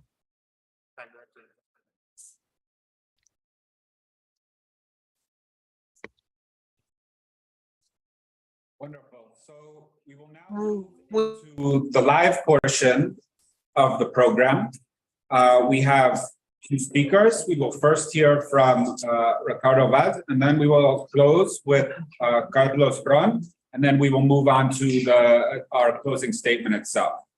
So we will start with Ricardo, who is a writer and editor at the independent news outlet, Venezuela Analysis. His work has especially focused on the impact of the US sanctions, as well as popular power initiatives. And he is also a member of the Venezuelan collectives, Tatoy TV and Utopics. So thank you. Please go ahead, Ricardo. Hi. I would like to begin by saying that it's quite fitting that this being Chavez's 69th birthday have such a profoundly anti-imperialist exercise going on here today. I would also like to commend the work of the tribunal, not just here in Venezuela, but all the work that has been done in the past few months, to really put the spotlight on sanctions, which I think is pretty clear that they are becoming the weapon of choice for imperialist domination in the current era that we're living in. So it makes it all the more important to understand them and then find ways to oppose them, whether that's increasing the information that's available or pursuing legal initiatives in the multiple channels that are available. From the part of Venezuela Analysis, sanctions has been perhaps the most significant part of our work in the past 4 or 5 years because of their importance and their impact on the country and its people. We have produced several materials from infographics, interview videos that I believe many of you might have seen, but they're also available if they can be of any use for the work that we're continuing. We're also working right now on a booklet, on a short book that's going to compile our past work on sanctions to have it as another weapon to reach solidarity groups and give them more quote-unquote ammunition to resist these coercive measures from inside the global north, from the US and Europe and Canada. So when you talk about the impact of sanctions on the revolutionary process, I mean, it's a very broad issue that, I mean, we could take it on a number of different angles. But I think one thing that we have to ask, and it has been answered today here partially by different people, is why target Venezuela? And I think there are two main reasons. Felix Plasencia, who was the first speaker here in the morning, he mentioned Venezuela's natural resources, right, beginning with oil, and how, I mean, we have to thank Trump for saying the fired fires out loud and saying that, toppling the Maduro government was a way to get, in his word, take all the oil and oil reserves that are actually quite close to the United States. So that's definitely part of it. But the other part, and one that we usually emphasize quite a lot at Venezuela Analysis, is that, to use the same expression here, Chavez was leading an unusual and an extraordinary project, right? And that was a very significant threat for the US in its own, hemisphere, its own backyard, however the policymakers like to decide. And this is very dangerous. I mean, it's not just about the resources. I'm originally from Mozambique, and Mozambique had a socialist project that was beaming and booming from the late 70s and beginning of the 80s. And Mozambique is a country that doesn't have a lot of geostrategic importance. It doesn't have very significant natural resources. But it didn't stop the US from allying with apartheid South Africa to destroy this process in Mozambique. So this is very significant. And of course, the two things go together, right? This unusual and extraordinary project to construct socialism means a sovereign use of these natural resources, right? Something that can set a very beautiful and also dangerous precedent when we're talking about the US empire. And this was not just, there's this expression here that I like very much, that Chavez focused on repaying the social debt. So addressing this large majority of the Venezuelan population that for decades had been just invisible, right? So restoring their dignity and their rights. But it was also a project that had an impact abroad, beyond the Venezuelan borders. And Felix Plasencia talked about the different integration projects. One that I perhaps the one that I found more transcendental is PetroCaribe. PetroCaribe was a remarkable initiative whereby Venezuela was supplying oil and fuel in preferential terms to the Caribbean nations. So it was a way for them to break free of a dependence on the multinational corporations. And so this was yet another example of how the Bolivarian Revolution represented a direct challenge to US interests so close to its borders. And so when you talk about sanctions, one of the aspects that I want to highlight is how does it affect Venezuelan sovereignty. So just yesterday or the day before yesterday, Jim McGovern, who has been on and off on sanctions, he was talking in Congress, and he was saying that sanctions were designed to oust the Maduro government. They have failed. They have generated these humanitarian consequences for the Venezuelan population. It's always a very narrow interest, It's just because people are showing up on the U.S. southern border that somehow it becomes a problem. If they suffered elsewhere, it wouldn't be a problem. And we have to make an effort to move past the outrage that it generates. So it's only considered a failure because it did not oust the Maduro government. And we can go back to this quote. I think it was Suzanne who was mentioning the 500,000 dead children in Iraq, and Madeleine Albright was asked, and she said it was worth it. So you can ask even for people like Jim McGovern who are, raising their voices against sanctions, even in his U.S. exceptionalist perspective, if sanctions had managed to defeat the Bolivarian Revolution, it would have been quote unquote worth it. And the same thing happened. There was a New York Times editorial last week that had the same premise. Yep. So even the questioning of sanctions as a success or a failure is viewed in this very interested perspective of overthrowing a government that's seen as an enemy, and that makes it all worth it. And so the questioning of sanctions is just a matter of choosing a better strategy to reach this goal. But what I would contend, and this is why I believe that sanctions are not going to be removed in the near future, is that they remain a useful weapon to blackmail the Bolivarian government, and blackmail all the governments, the sovereign governments that are under sanctions. And I think there are several examples that show this very clearly. We heard this morning about this $3 billion social fund that was agreed between the Venezuelan government and the opposition to fund programs in hospitals, schools, infrastructure, and whatnot. William Castillo has to be diplomatic about it. He's also part of the delegation, but I'm not under such an obligation. And I think it's outrageous that Venezuelan resources have to be channeled through the United Nations and through the NGO industrial complex. Venezuela has to has to lose money by these intermediaries to spend its own money on its own people. So this is the kind of concessions that sanctions are forcing the Venezuelan government to accept, because it's a constant negotiation, either with a gun to its head or at least with a gun on the table. Another example is the Chevron license that was issued in November 2022. So this has allowed the corporate media to say that, Biden has changed the maximum pressure sanctions program from the Trump administration. And I think this is very, in the best case scenario, very exaggerated.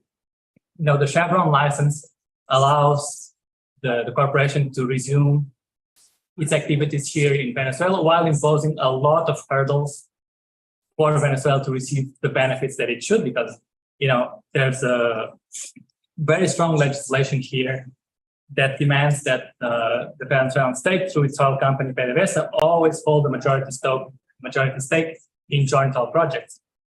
And yet, despite PDVSA holding the majority stake in these joint projects with Chevron, it is forced to surrender certain capabilities, for example, operations in oil fields or even sales themselves.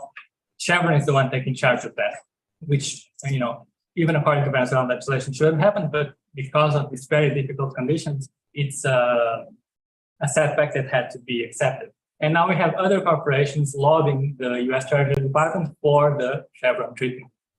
Another clear example from recent months Otro ejemplo muy claro.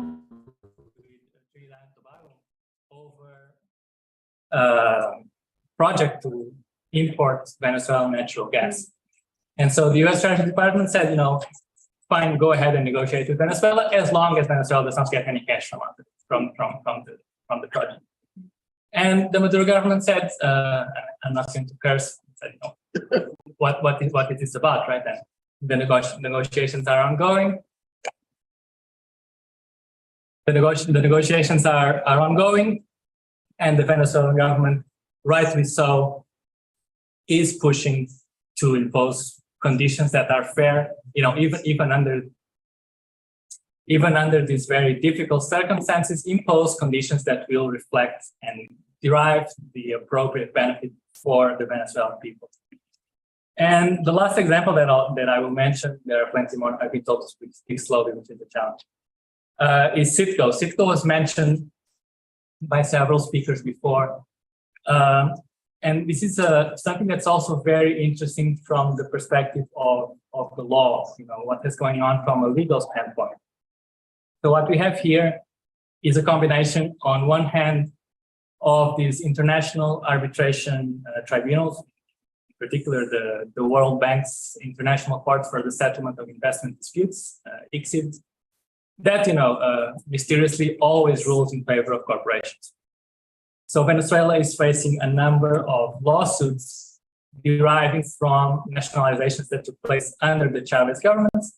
And you know, I'll say on the record that the Chavez government had complete legitimacy to do so, and nationalize assets from companies that were not willing to comply with Venezuelan law.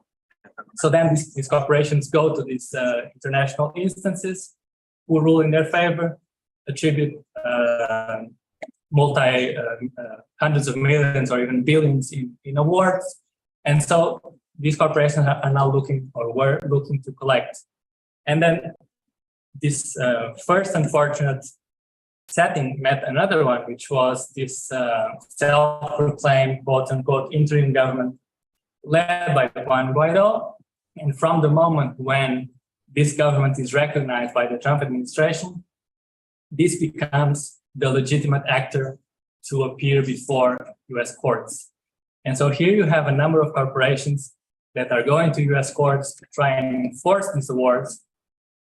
And they were met with a defense that was, in the best case scenario, incompetent, and in the worst case scenario, actively colluding with these corporate interests. You know, there's at least one case of someone who was an expert witness for Crystalex. Crystalex is a mining company, and he was an expert in the legal process that would allow Crystalex to seize shares from Citgo as compensation.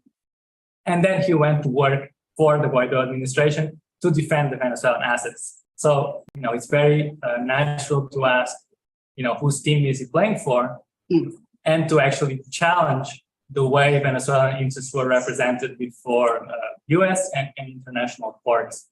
So the process we have at the moment is a court-mandated auction of Citgo shares that's going to begin in October.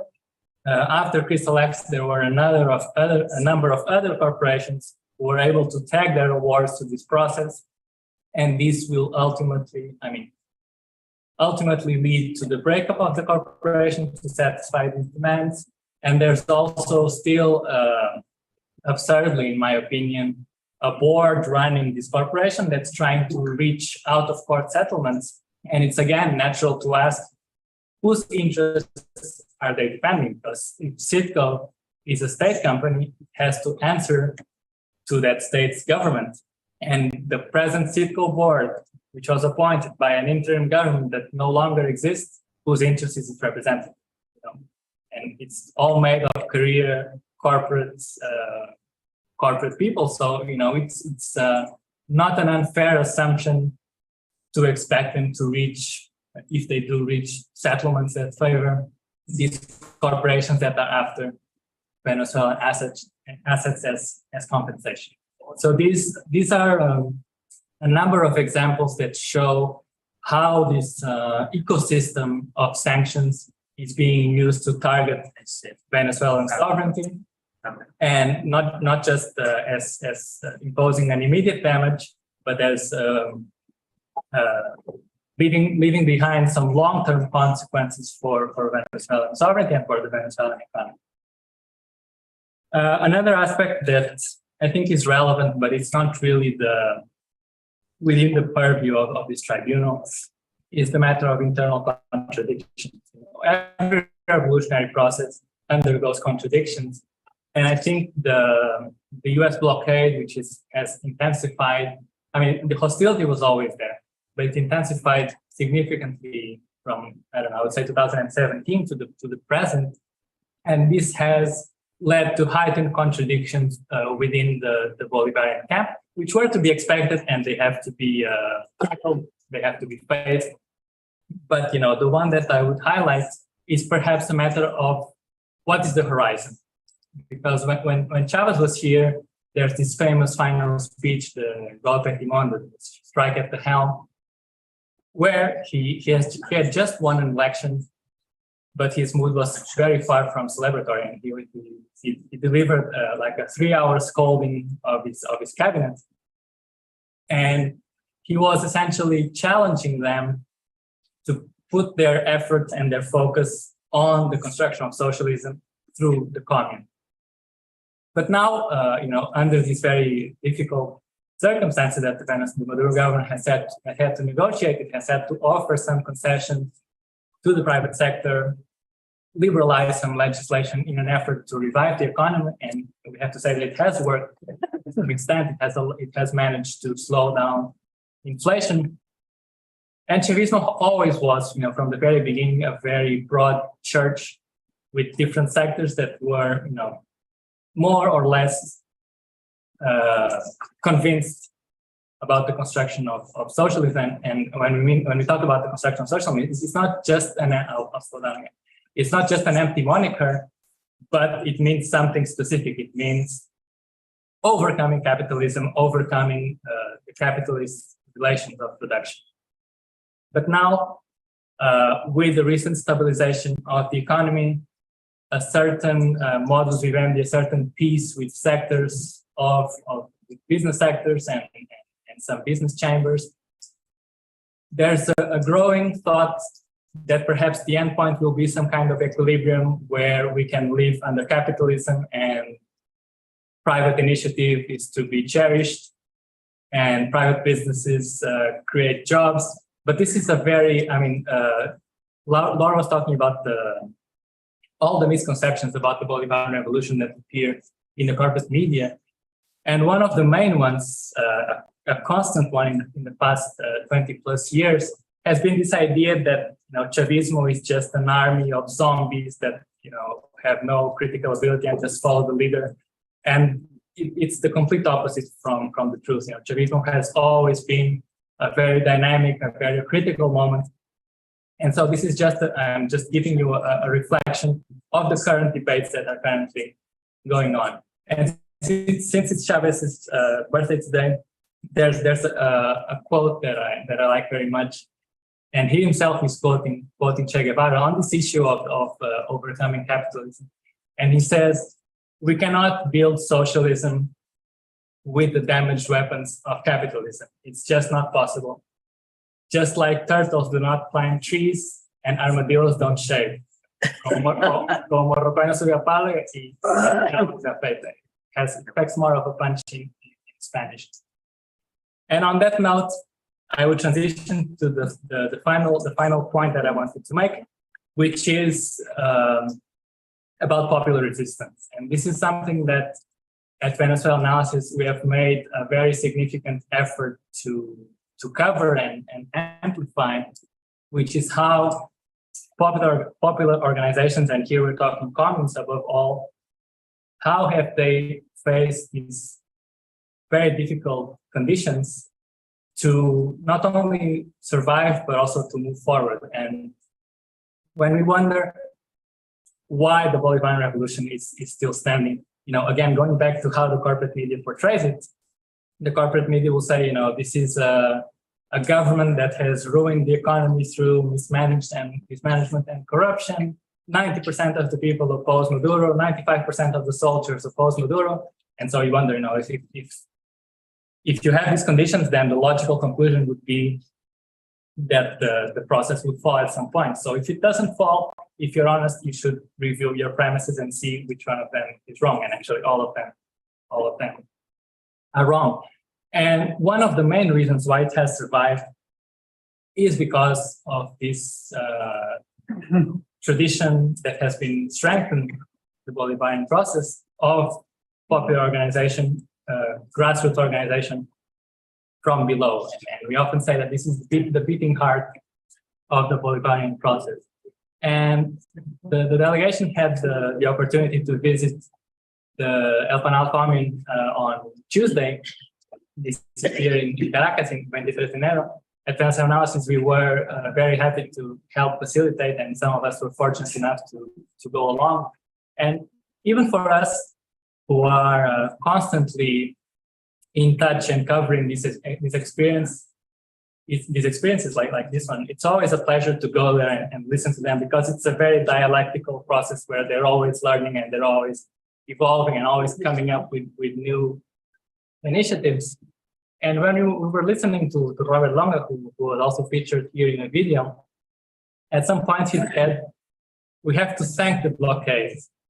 And I was wondering, should I translate this literally or not? But it is really what he meant, because here there was a different time when material conditions were different, and there was really a lot of support from the state towards popular organization. And what Robert was trying to explain is that now conditions have changed completely, and that forced us to reinvent ourselves, And it's always from this perspective of how do we satisfy social needs, There's a need to supply food for the most vulnerable people in our community. How do we do? I mean, we'll just go to the community swimming pool and we'll start growing fish there.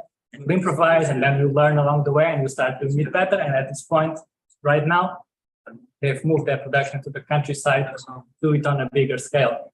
So it shows that there's still this spark, this seed of popular organization and of belief in the socialist horizon that has not only has survived, but also strengthened in some cases. El Panal is an advanced experience. I'm not going to pretend that there are too many like it, but there are dozens of other experiences like that in the country. Some more advanced than others. This one is one of the most advanced that we've been fortunate enough to cover. And so to wrap up, the overall conclusion is that sanctions have had a terrible impact, but they also had this goal of destroying a project that was clearly a challenge to US imperialism. And in that sense, we say, not in the same sense that the New York Times and Jill McGovern say that sanctions have failed. They have failed to destroy the dream of building socialism. The socialist project is alive and kicking, and I think that's a major achievement that we should take away from this. Thank you.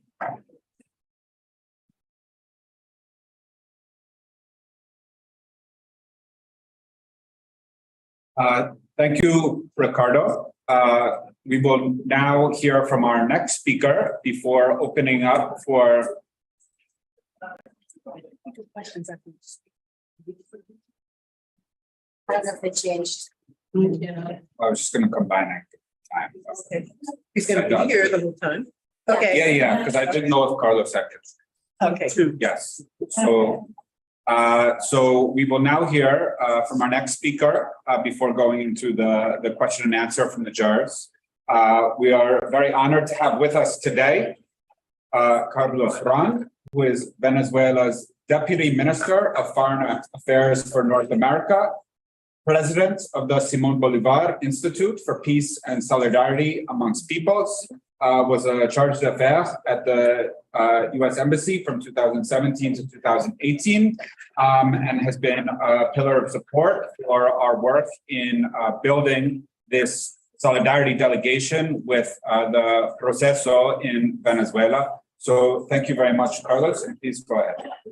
Well, thank you, Max, and thanks everybody again. Gracias, Max, y todos aquí por estar aquí esta mañana, esta tarde. Estamos muy contentos y esta coincidencia de estar aquí el día de cumpleaños de Chávez, que es un día importante para nosotros, su cumpleaños, porque es el inicio o marca el inicio de esta transformación política y social que ha estado sometida a Venezuela. Y quisiera decir que hace 200 años, este diciembre, cuando el presidente James Monroe emitió el discurso en el Congreso que se conoce como el The beginning of what I think has brought us here today.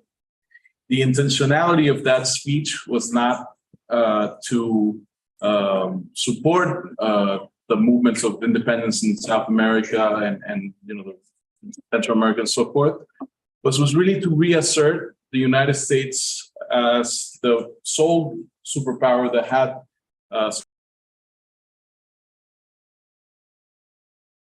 the manifest destiny and other philosophies that led to the founding of the United States. So that the United States had this divine right to impose its agenda, its programs, its will on the rest of the continent.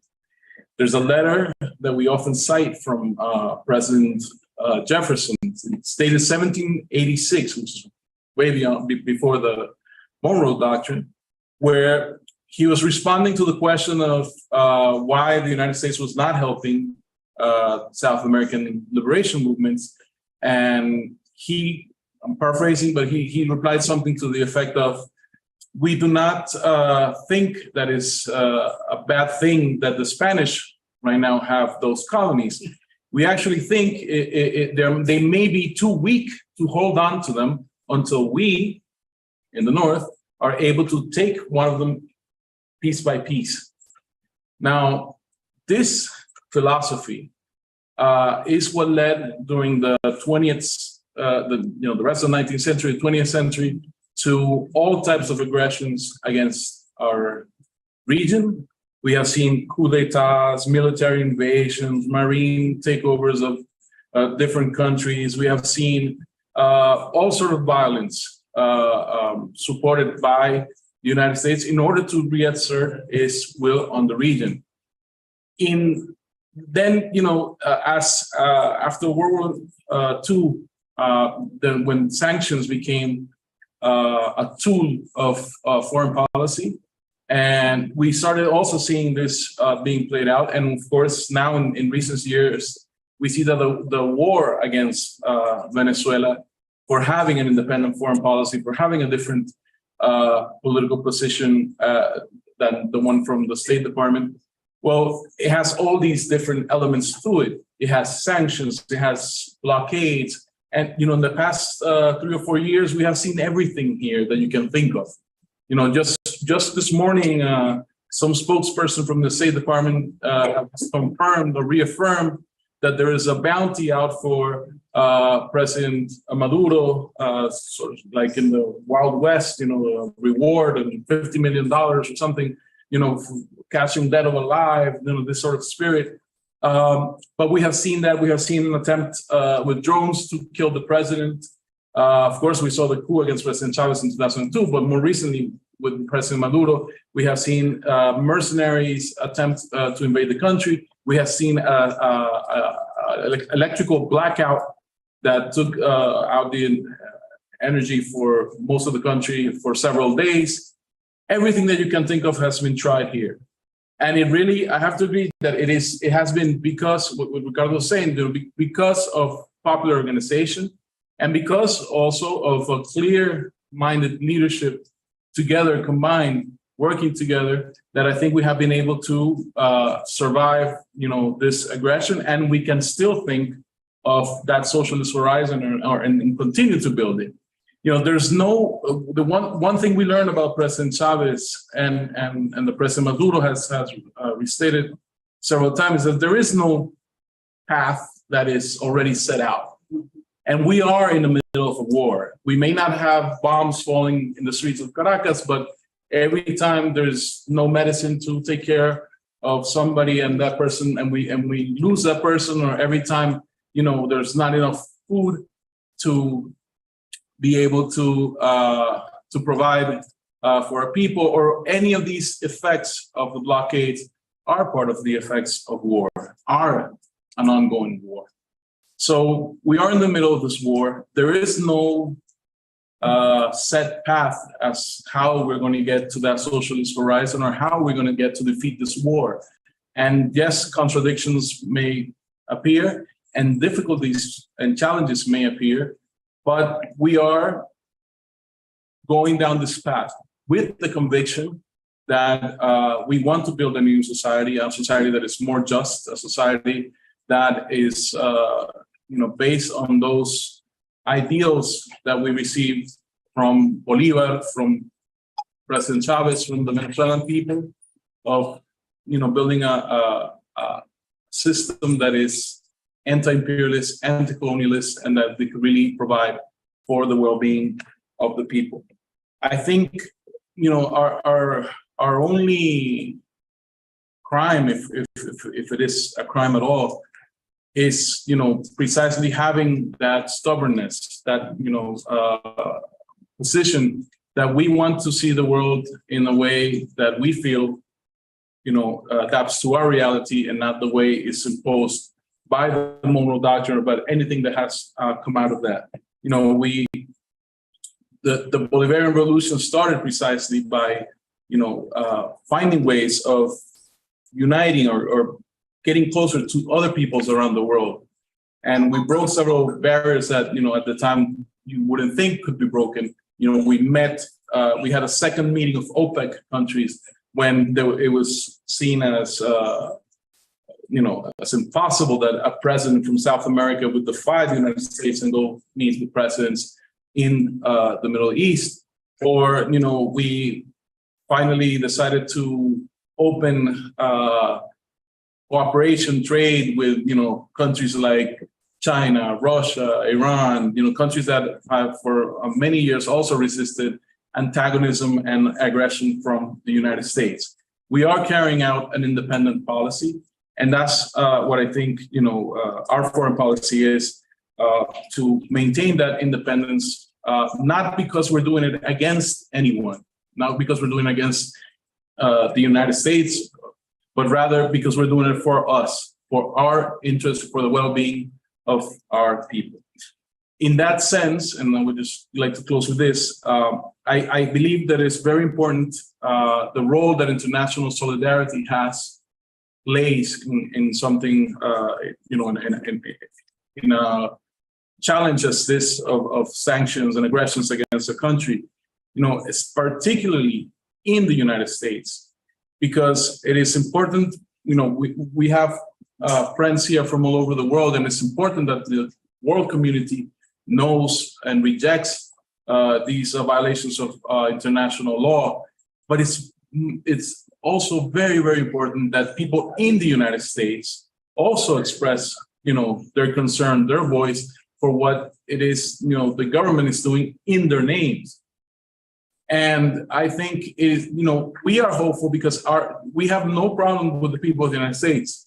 Our problem is with this policy of the government, but we are very hopeful that people, conscious people in the United States, from all walks of life, can see the reality of Venezuela and all the other countries that are under aggression, and stand up, for a different type of world where, we build on trust, on diplomacy, on cooperation. We don't have to live the way we're living now. This doesn't have to be the world we are in. We have far greater problems. Our planet is about to die, with all the problems we're giving to climate and to the environment. We have so many things that we can deal with, or we should be able to deal with in cooperation, in solidarity, rather than this, having to, defend ourselves from this type of aggression. So what I would say on behalf, where I stand from the Foreign Ministry of Venezuela is that, we want to have a different type of relationship, one that is based on cooperation, on mutual respect above all things, because that is the basis of real cooperation, and one that, serves to improve the lives of people and not to impose something on people that are free and that want to live in their own. So thank you very much.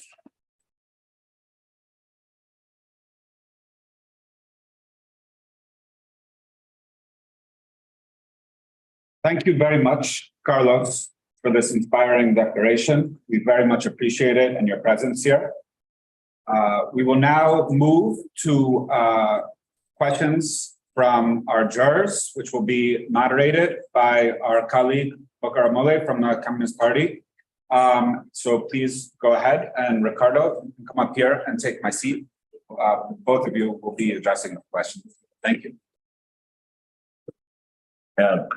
Thank you. I will be moderating the question and answer session, and you will just raise your hands, and then I will give you an opportunity. But maybe I could have some preliminary comments in maybe 2 or 3 seconds. First of all, I have listened to both Ricardo and Carlos' reflections, and it reminds me of just immediately after the revolution in China, and Chairman Mao was saying that we have not finished our construction of socialism. But if imperialism wants war, what can we do? Those are the conditions that they have imposed on us. So we'll have to fight first to defend our revolution, and then we can continue to build socialism. And in the event that, half the population of China is annihilated, at least there will be another half to build socialism. So I will open that, but then also say that Ricardo has brought out a very good analysis from the popular movement, and Carlos has given us another actor's perspective, which is the Bolivarian government. Please feel free to raise questions, comrade. Thank you. Carlos, I want to thank you so much for spending so much time with us this week all together. But you know the United States fairly well.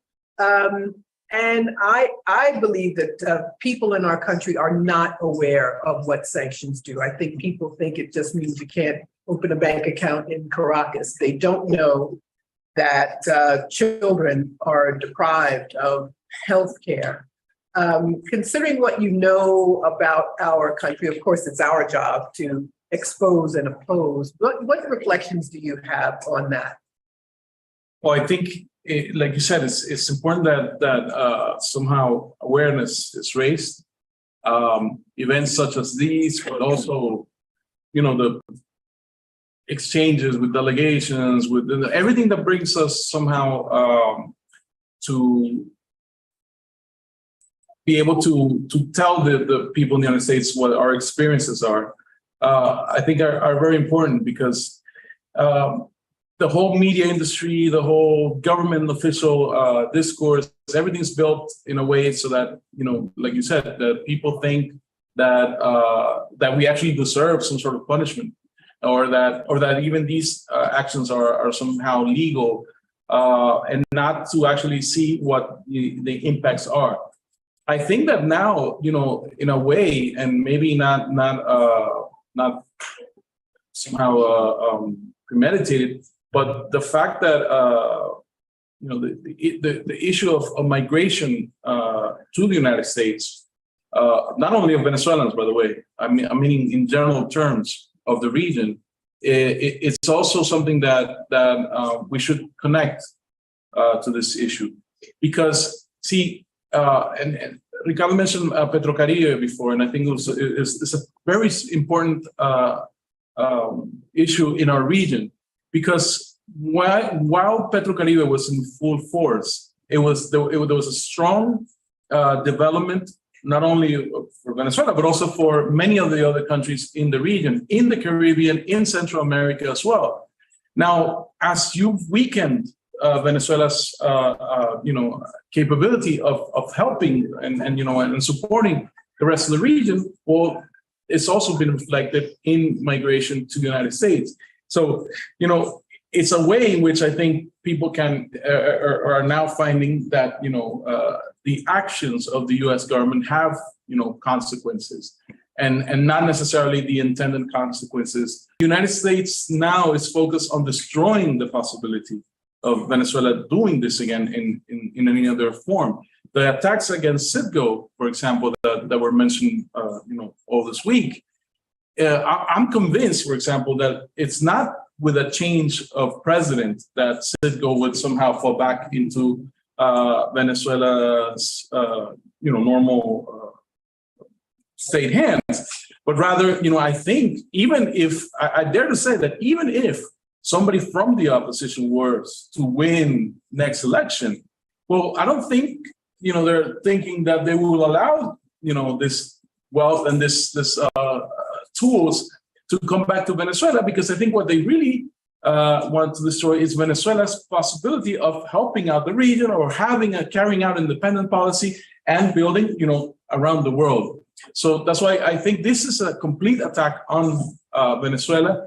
And I don't know what the best ways are to make people in the U.S. aware. I think these type of actions that you have carried out in solidarity, bring these issues to the forefront, is something that that could really be helpful. But there is a strategy, and I think that is a 200-year-old strategy that's aimed at destroying any possibility from Venezuela or for any Latin American nation to be truly independent and live a different life.